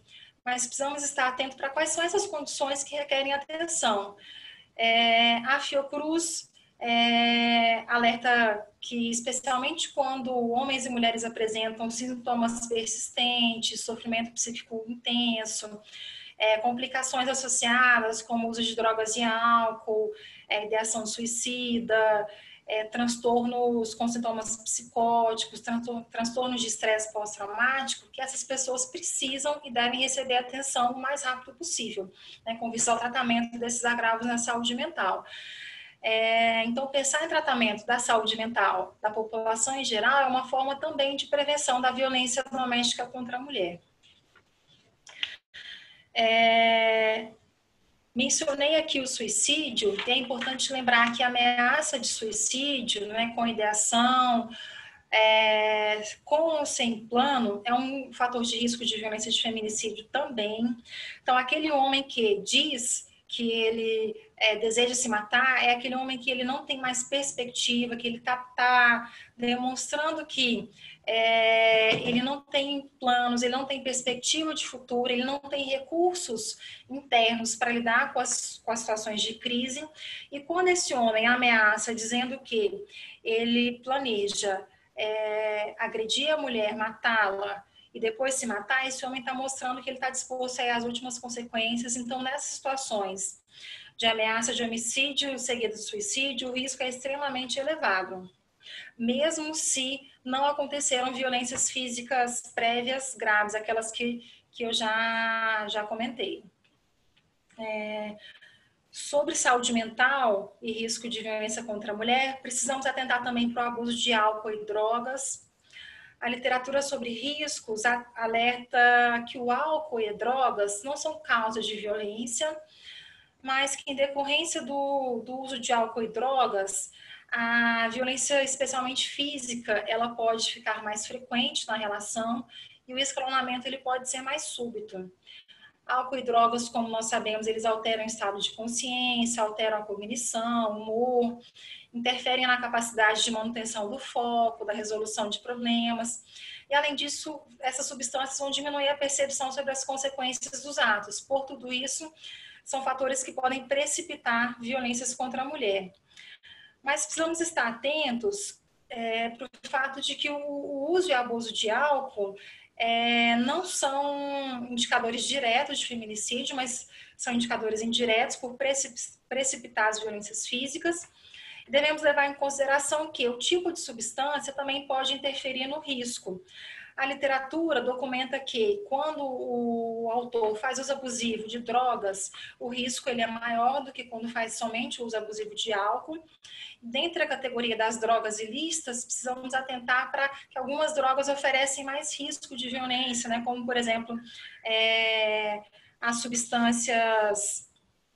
as drogas químicas, elas oferecem mais risco, por exemplo, do que a maconha. Mas, de forma geral, quando há especialmente o uso abusivo, né, de qualquer droga e qualquer substância que envolve o álcool, precisamos compreender que o risco de violência aumenta. E no contexto da pandemia, verificamos que tem ocorrido um aumento de uso de álcool. Autores que já fazem uso abusivo de álcool ou drogas estão mais propensos a fazer em casa, então o risco de violência aumenta para toda a família. Para além dessas características que eu já citei, a literatura documenta que determinadas características do homem estão relacionadas ao aumento do risco do feminicídio e que quais são essas características? O ciúme excessivo e o controle, que não necessariamente estão associados à psicopatologia, mas com uma concepção de amor enquanto posse, enquanto concepções de gênero relacionadas às desigualdades de poder. Aquele homem que controla, que monitora as atividades da mulher, quando isolado de família, amigo, colegas, esse homem ele tem uma possibilidade de controlar a mulher e dificulta a percepção dessa mulher do controle que ele está vivendo, então não tem um terceiro para dizer que esse controle é exacerbado, que esse controle está aumentado. E quando aquele homem ele tem uma profissão ou uma atuação, né, um homem que é envolvido com crime organizado, ele tem uma maior possibilidade de controle dessa mulher, então o risco é aumentado. Precisamos considerar que aquele homem que ele já cometeu violência doméstica contra outras mulheres, ele tem uma maior chance de agredir a sua companheira e dessa agressão ser mais grave. Por isso, olhar para a história criminal desse homem é importante, mas em especial se esse homem já cometeu crimes contra familiares, ex-parceiras íntimas ou pessoas conhecidas. E, de forma geral, a história criminal, ela traz uma informação também relevante para a gente, que é demonstrar se esse homem tem medo da justiça, como é a relação dele com a polícia, enfim, se o comportamento dele é inibido por essa intervenção do Estado nas situações de violência. Outro fator de risco de feminicídio é o fácil acesso à arma de fogo. Então, esse é um indicador socioambiental que ele aumenta a letalidade, considerando que um homem que ele tem arma e que ele já ameaçou sua companheira com essa arma, esse risco é ainda maior. Então, precisamos compreender se ele tem fácil acesso, se ele já utilizou essa arma em alguma violência. Além disso, fator de risco de feminicídio, desemprego e a situação laboral instável, né, considerando que o desemprego e as dificuldades econômicas são estressores, trazem estresse adicional para a vida de homens e mulheres. Então, um homem que ele já comete violência contra a mulher, né, diante de uma situação de dificuldade financeira, de desemprego, isso pode sinalizar para ele alguma perda de controle, pode sinalizar uma perda da sua situação enquanto provedor, macho provedor, e isso ser um gatilho para novos comportamentos violentos. Além disso, compreender a situação laboral do homem é extremamente relevante para o entendimento dos riscos, porque aquele homem que ele tem muitos empregos ao longo do tempo, isso pode estar associado a uma dificuldade de comunicação, de resolução de conflitos, de habilidades sociais. Então, isso demonstra que o risco também é maior. Outro fator de risco de feminicídio importante é compreendermos o isolamento, e aí isso Marcela, acho que sua câmera desligou, só dá uma olhadinha. Vou olhar aqui, só um instante.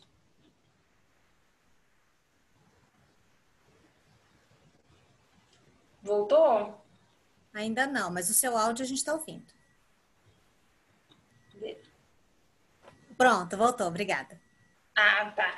Aproveitando a interrupção, eu estou um pouco perdida com o tempo. Eu tenho ainda quanto tempo, doutora? Eu acho que a gente ainda pode mais uns 10 minutinhos e abrir para perguntas. E aí eu já começo perguntando para você falar de um ponto que eu acho bem importante. Sim.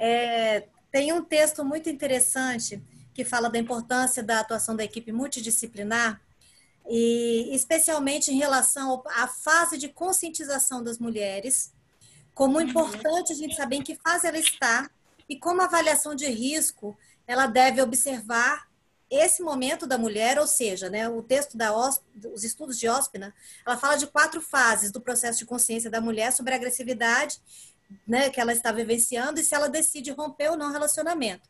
E ela vem na primeira fase de que ela subestima os riscos, né, numa segunda fase que ela já começa a ponderar o papel de mãe e mulher com a segurança e saúde dela e começa a buscar estratégias de saída e pode precisar muito do apoio da rede para ver essas estratégias, que ela começa a pensar, mas ainda não sabe o como.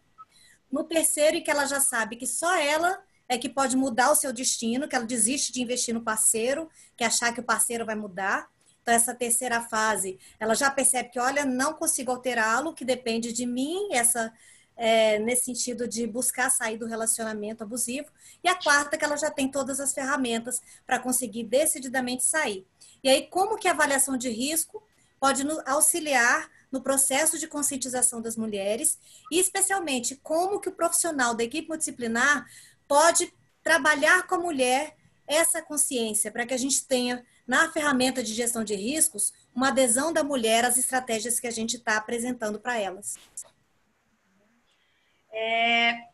Independente da fase que a mulher esteja, se ela ainda está subestimando, ou se ela começa a perceber, né, que só ela pode sair dessa situação, que ela não consegue mudar o companheiro, a avaliação de risco tem um papel extremamente importante para ajudar a mulher a perceber qual é o risco real, qual é a situação que ele está vivendo, quais são os fatores que estão presentes ali, né, qual é a gravidade da situação. Quando o profissional realiza uma entrevista, né, e pergunta, né, sobre a mulher, sobre a situação de emprego, qual é o impacto desse desemprego na vida dela, quando o profissional começa a perguntar sobre a ocorrência de violências e demonstrando esse escalonamento, demonstrando que já aconteceram violências graves, quando esse profissional começa a perguntar sobre a saúde mental do companheiro e discute com a mulher a relação entre essa saúde mental, o agravo na saúde mental e a possibilidade de violência, tudo isso ajuda a mulher a compreender o risco que ela corre e ajuda a mulher a elaborar estratégias para sair dessa situação. Então, a avaliação de risco é importante, não só para nós profissionais podermos elaborar o nosso plano de intervenção, compreendermos em que situação aquela mulher está e pensar quais são as propostas e ações cabíveis para aquele caso, mas o processo de avaliação em si, ele é uma ótima oportunidade para conscientização. É uma estratégia de intervenção. Jacqueline Campbell, que foi pioneira no desenvolvimento do primeiro instrumento relevante de avaliação de risco, que é o Danger Assessment, ela fala que é uma oportunidade da mulher, acompanhada de um profissional ou sozinha, de responder e pensar sobre itens de risco que ajudam a tomada de consciência. Uma tomada de consciência que é fundamental para essa mulher sair de um estágio de anestesia, onde ela subestima o risco, para um estágio onde ela está um pouco mais preparada para pensar em quais são as estratégias pessoais, quais são os recursos que ela tem, né, para minimizar aquele risco, e quais são os recursos que ela pode utilizar da rede de enfrentamento. E aí, levando em consideração que a avaliação e gestão de risco não é relevante somente para aquelas mulheres que desejam se separar. A gente precisa compreender que a gente vai identificar e avaliar risco em todos os casos de violência contra a mulher, e algumas mulheres não manifestam desejo de separação, mesmo diante de uma conscientização do risco, e a gente precisa pensar enquanto profissional, aquela mulher vai permanecer na relação abusiva, mas quais são as estratégias de gestão de risco que são aplicáveis naquele caso, né, de forma a proteger todas as mulheres, não só aquelas mulheres que já estão em vias de rompimento da relação, aquelas mulheres que estão preparadas para a separação. Marcela, vou aproveitar nesse momento, como a gente está faltando uns 15 minutinhos para poder abrir para as perguntas, né, e todos devem estar aptos para perguntar, é o momento da gente ter uma formação especializada com luzes para interpretar a parte 2 do formulário de avaliação de risco. A gente tem, então, o formulário objetivo, né, com as 27 perguntas, parte 1, do formulário nacional instituído pelo CNJ-CNMP, resolução número 5, 2020. Mas a parte 2, ela é uma parte a ser preenchida exclusivamente pelo profissional capacitado. Né? A gente tem conversado bastante sobre isso, né, e chegado à conclusão de que tem que ser um profissional que tenha conhecimento, experiência em entrevista. E eu queria que você explicasse um pouquinho o porquê é necessária essa experiência em entrevista, em conhecimento, enfim, de julgamento clínico, e falasse um pouco das perguntas do formulário da parte subjetiva, da parte 2, como que o profissional da equipe multidisciplinar deve, que informações ele deve colocar em cada pergunta. Então, eu vou te fazer a pergunta, e aí você trazer para a gente instruções de como interpretar essa pergunta, de como o profissional capacitado pode respondê-la de forma sucinta no formulário, que vai subsidiar o pedido de medida protetiva, cautelares e encaminhamentos para a rede. Então, num primeiro momento, eu queria que você falasse sobre o profissional. O que você acha que o profissional tem que ter? Que capacitação para poder preencher a parte 2 do formulário de risco? Boa pergunta. Essa parte 2, ela constitui como uma avaliação estruturada. É uma proposta de uma avaliação um pouco mais aprofundada da avaliação que está englobada na parte 1 do questionário. Então, nessa parte 2, a proposta é que o profissional ele consiga aprofundar através de uma entrevista, né? Pode ser uma entrevista clínica, enfim, uma entrevista utilizando a formação daquele profissional, e por meio dessa entrevista ele consiga obter elementos que em base de uma avaliação mais aprofundada do que a parte 1, que é um questionário que a mulher pode preencher sozinha ou com a ajuda de um profissional. Então, é importante que o profissional ele tenha uma formação e conhecimento sobre os fatores de risco. Por quê? Porque cada pergunta traz uma orientação geral, né, sobre aspectos que possam ser investigados, mas o profissional precisa conhecer quais são os fatores de risco específicos que ele deve atentar em cada pergunta.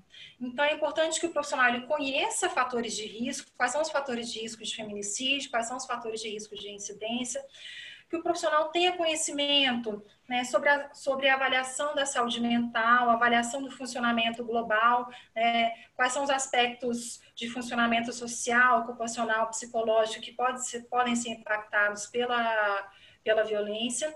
E é importante que o profissional também tenha formação sobre técnicas de condução de entrevista, para que a partir do repertório, né, de conhecimento, né, da sua área de formação, seja o psicólogo, o assistente social, ou outro profissional que compõe as equipes psicossociais, que a partir do seu conhecimento e área de atuação específica, ele possa conduzir uma entrevista e elaborar uma avaliação de risco mais aprofundada. No campo de avaliação de risco, todas as avaliações são importantes e têm o seu contexto específico. Então, uma avaliação mais geral, ela pode ser aplicada na delegacia, né, no momento logo após a ocorrência de violência, por um profissional que não tem conhecimento sobre saúde mental, sobre técnicas de entrevista. Mas, por outro lado, avaliações mais aprofundadas, elas podem ser realizadas em um outro contexto, em um contexto onde o profissional tenha mais tempo com a mulher, onde a mulher esteja em condições de responder determinadas perguntas, onde haja um contexto de segurança. E aí, pensando na situação que vivemos, esse tipo de avaliação pode, por exemplo, até ser realizada utilizando as plataformas virtuais.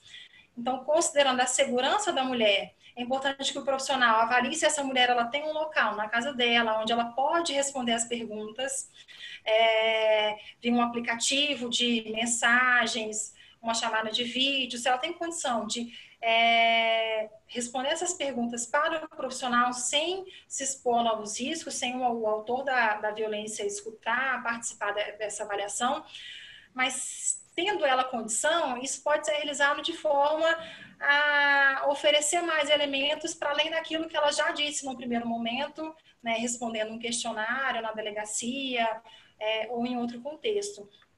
Ou seja, essa parte 2, né, caso chegue da delegacia, só a parte 1, no primeiro contato da equipe multidisciplinar do Judiciário ou do Ministério Público, fazer essa entrevista estruturada, especialmente, enfim, psicólogos, assistentes sociais, pessoas que têm esse manejo de entrevista, né? E saúde mental. Sobre a primeira pergunta, Marcela, durante o atendimento, a vítima demonstra percepção de risco sobre sua situação. A percepção é de existência ou inexistência de risco.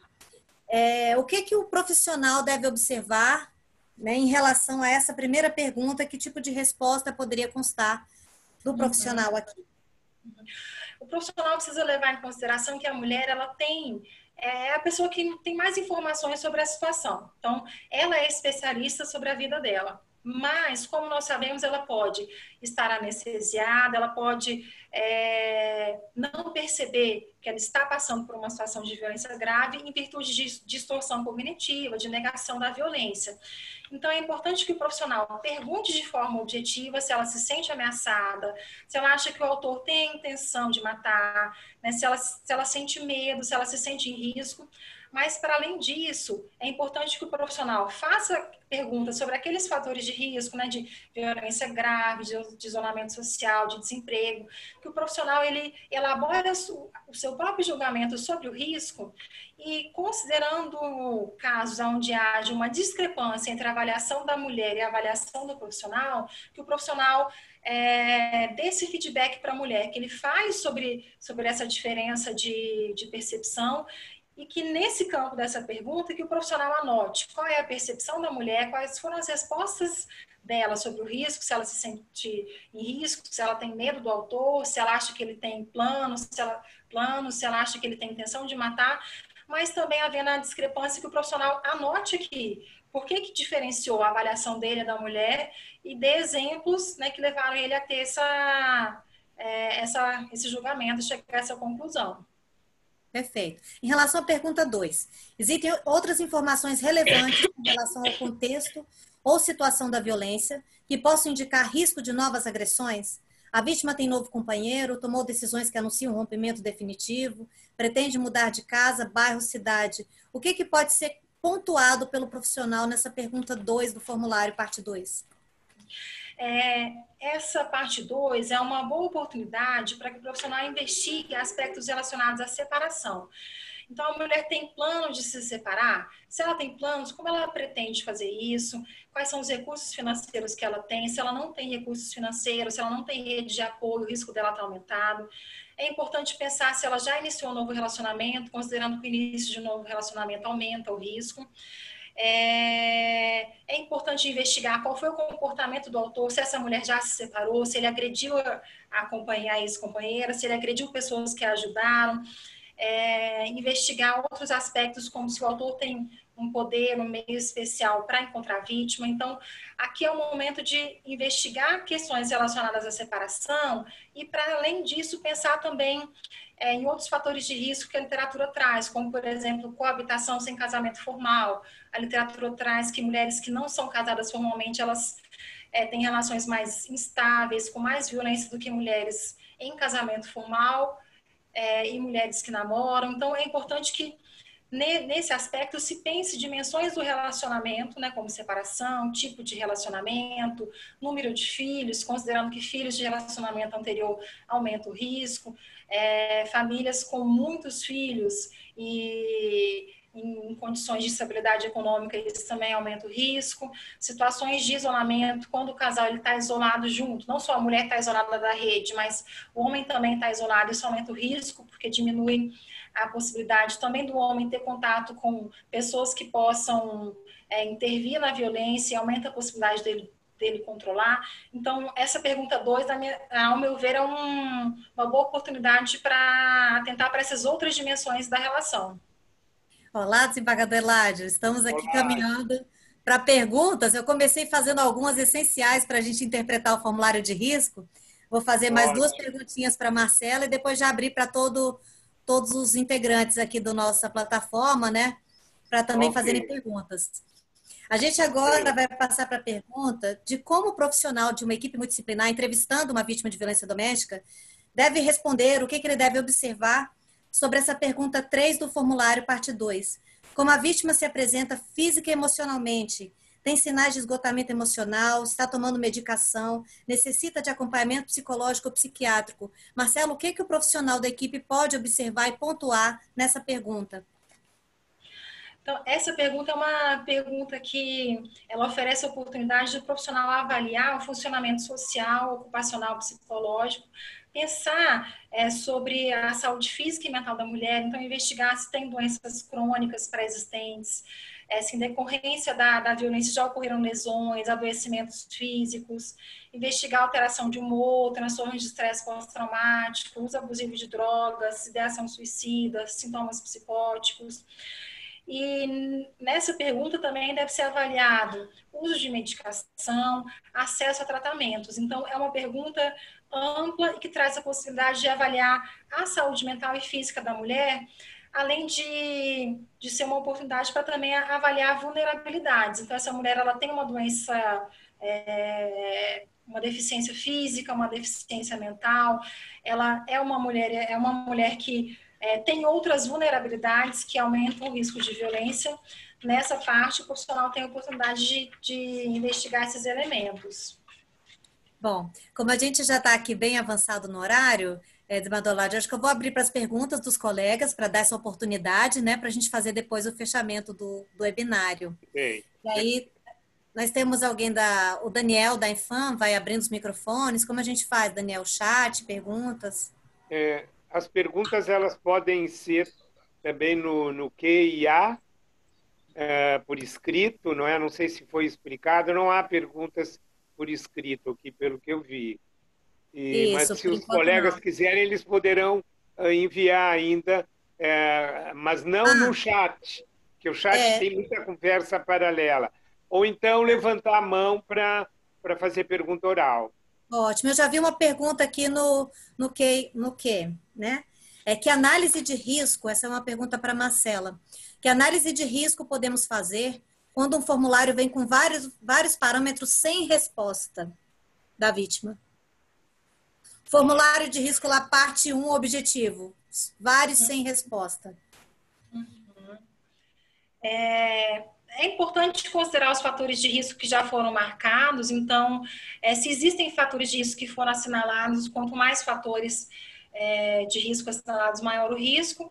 Tem alguns elementos que são críticos, né, como as violências graves, como ameaça com o uso de arma, como a ideação suicida, que mesmo tendo poucos fatores de risco assinalados, se esses estão presentes, a gente precisa ficar alerta e considerar que o risco é elevado. Mas se não for possível, né, fazer uma análise, compreender a situação, considerando aquilo que já está assinalado no questionário, eu acho que seria relevante pensar em alguma estratégia para reaplicação nesse questionário, né? Em um outro contexto, onde se possa acessar a vítima via telefone ou presencialmente, para que possa ser reaplicado.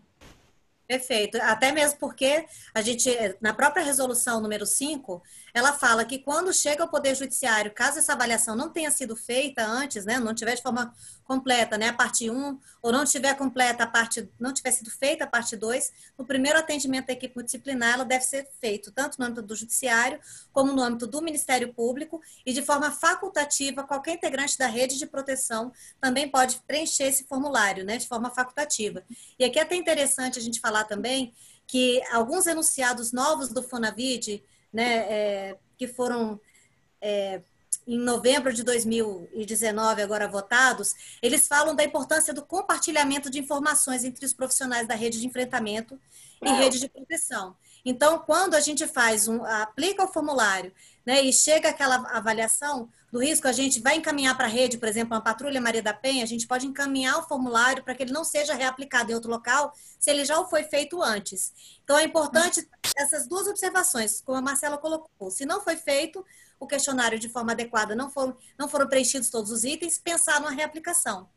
E se ele já foi feito, a gente deve encaminhar esse formulário com sigilo, por e-mails institucionais, né, por uma forma de transmissão segura dessas informações, porque as respostas têm que ser globais. Aqui, fazendo uma olhada a professora Ana Paula, né, que sempre traz, da importância das respostas globais da rede de proteção e rede de enfrentamento para aquele gestão dos riscos identificados. Então, tem que ter o compartilhamento da informação, da avaliação de risco na rede, senão a gente não vai ter respostas globais adequadas. E aí, aqui um ponto importante, que quando o profissional resolve compartilhar, digamos que vamos compartilhar o formulário com o Patrulha Maria da Penha, vamos para os meios institucionais. Agora, às vezes eu vou fazer uma gestão de risco, por exemplo, que a mulher tem crianças pequenas em idade escolar e que não estão estudando, e a mulher está tendo uma grande dificuldade nisso, tem direito à vaga prioritária, em razão da mudança, né, da Lei Maria da Penha. Aí a gente vai oficiar para a Secretaria de Educação para garantir uma vaga para a criança na creche. Né? Nesse momento, talvez não precisa mandar o formulário de risco, porque a gente vai estar expondo, né, muitas vezes aquela situação quando não precisa daquela informação para a garantia da vaga. Basta que seja considerada vítima de violência doméstica, já tenha a garantia da vaga. Então, o profissional capacitado da equipe multidisciplinar, né, o magistrado é que vai decidir, vai encaminhar o formulário, vai encaminhar para a rede com o formulário ou sem o formulário, depende do tipo de encaminhamento. E aí agora eu vou fazer uma pergunta para a doutora Ana Paula, feita pelo juiz Brian Frank, de TJ Paraná.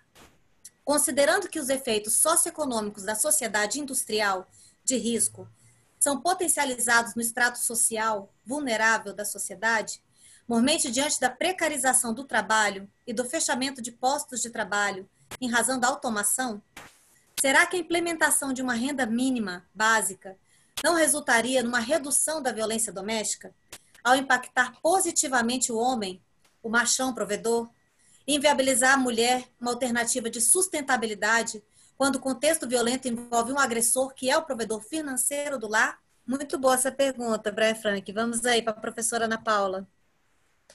Obrigada pela pergunta, Dr. Brian.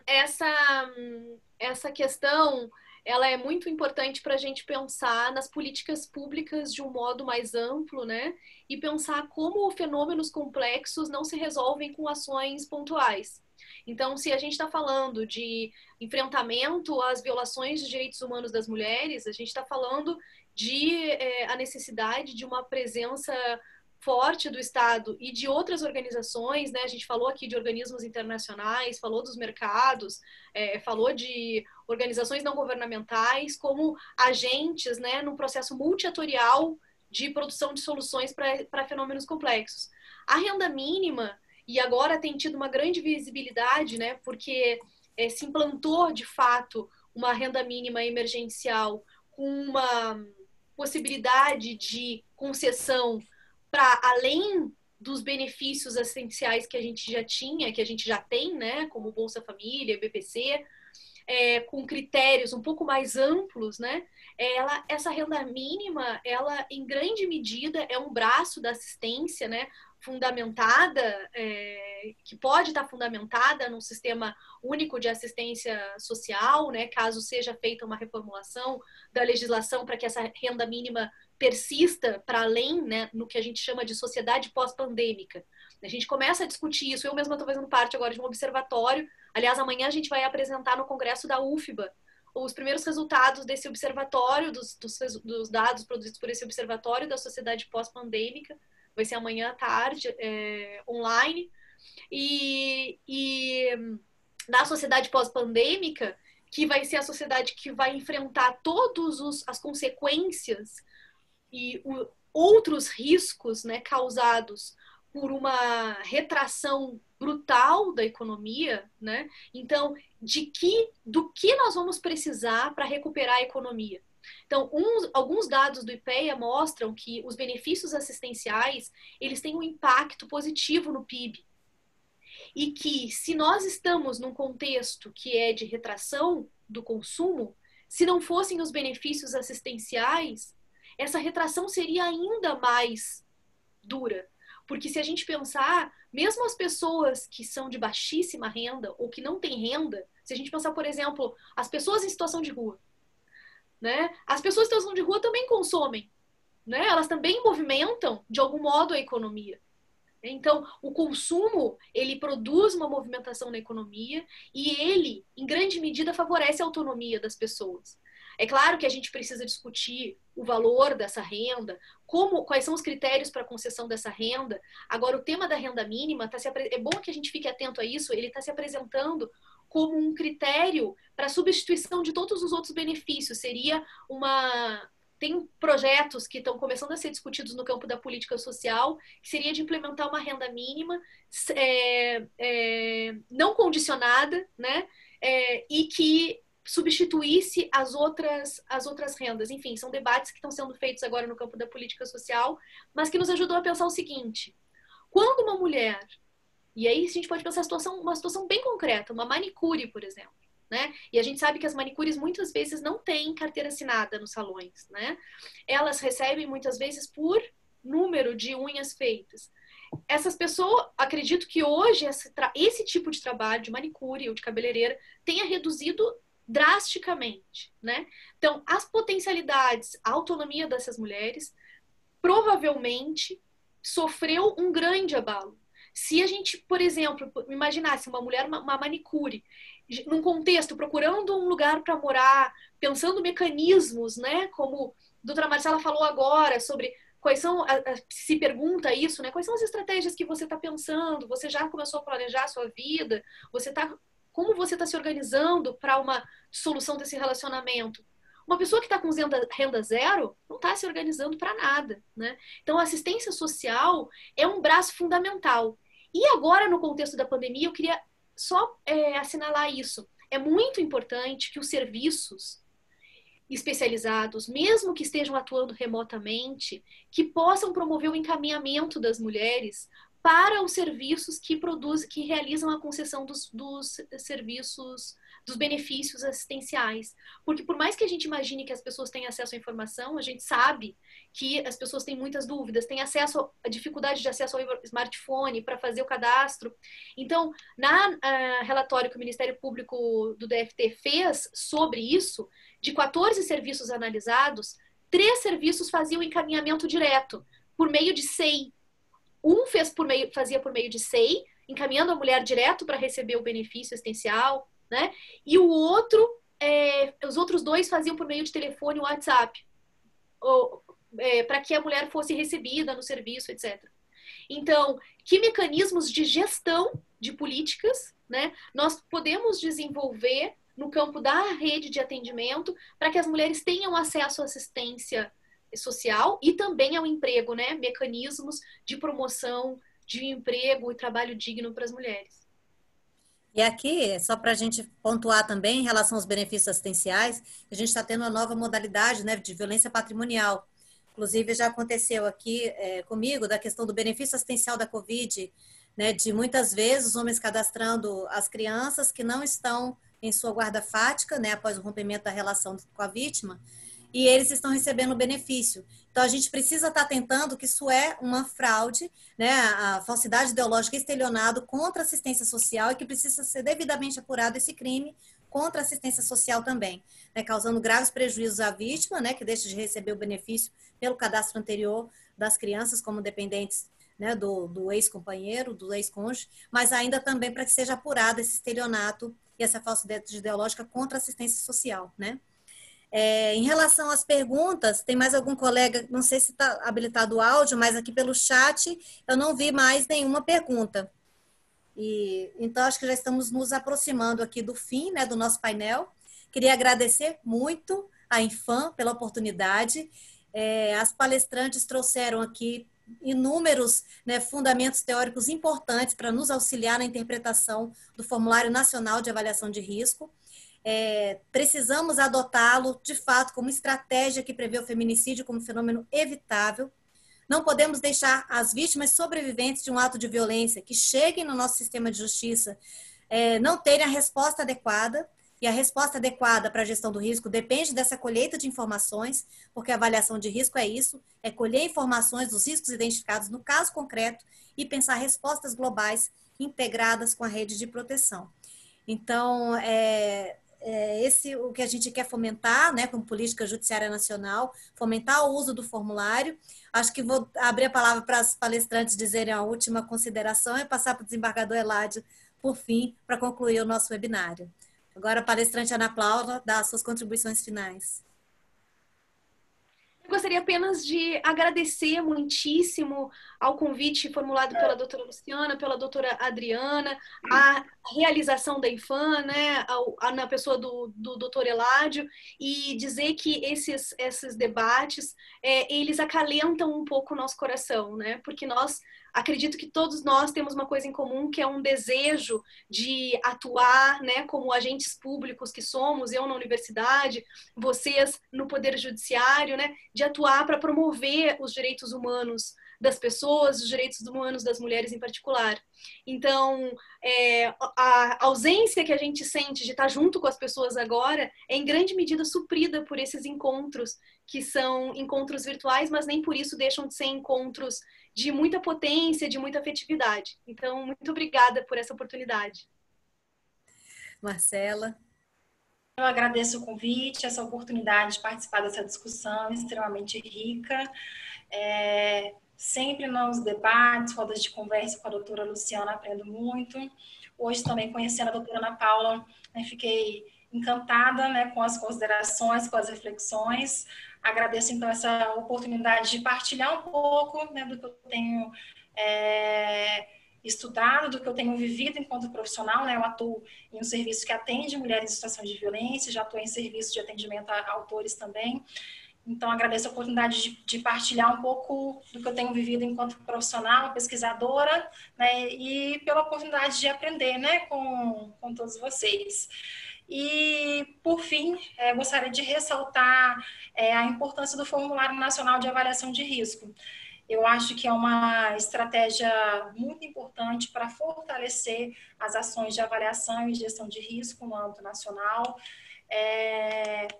Eu compreendo que identificar risco é extremamente importante e termos um parâmetro, um norteador, uma linguagem comum para avaliar e discutir, né, entre nós, profissionais da rede, é extremamente rico e facilitador do nosso trabalho. Então, gosto muito do formulário, contribuir, né, com algumas reflexões e agradeço a oportunidade. A gente começou o grupo, Marcela, logo falei, né, com o ministro Schett. Falei, ministro, eu tenho que chamar a Marcela aqui, que é o aporte técnico do olhar multidisciplinar, para que a gente tenha o olhar do direito e o olhar multidisciplinar na construção do formulário. Então, fez ricas contribuições mesmo no Formulário Nacional. Eu fico muito feliz de ver o resultado e estou já ansiosa para ver na prática essa aplicação, o uso. Maravilha. Obrigada, Ana Paula, Marcela. Desembargador Eládio, passa a palavra ao senhor para concluir o nosso webinário, que eu acredito que teve valorosos aprendizados aqui para todos nós. Realmente, o nosso seminário atingiu plenamente o seu objetivo. Nós tivemos uma participação bem expressiva de colegas, mais de 100 participantes, e esperamos que ainda possa ser reproduzido pelo YouTube, onde um público maior vai desfrutar disso. E realmente os objetivos da Infam, que são a proteção dos vulneráveis, o judiciário tem esse dever de se preocupar com a proteção dos vulneráveis, sem que isso seja um ativismo judicial. Esses temas de gênero, de violência doméstica, realmente nos preocupam, e nós queremos agradecer as magníficas contribuições da Ana Paula, da Marcela. Esperamos que a gente possa, em outros eventos, sejam por EAD, sejam num futuro próximo presenciais. Agradecemos a Luciana, que foi uma grande coordenadora, na verdade foi uma terceira palestrante, né? É uma colega muito qualificada, muito comprometida com essas questões.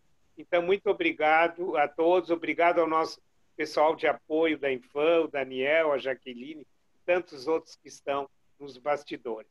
Então, agradecemos aos participantes também terem contribuído assistindo o nosso evento. Eles também lançaram no chat grandes elogios às manifestações, concordando com as nossas painelistas. Então, muito obrigado e encerramos esse painel, então, agradecendo mais uma vez a todos. Tenham uma boa noite. Boa Muita noite. saúde a todos e todas. Boa noite a todos. Prazer estar aqui. Prazer.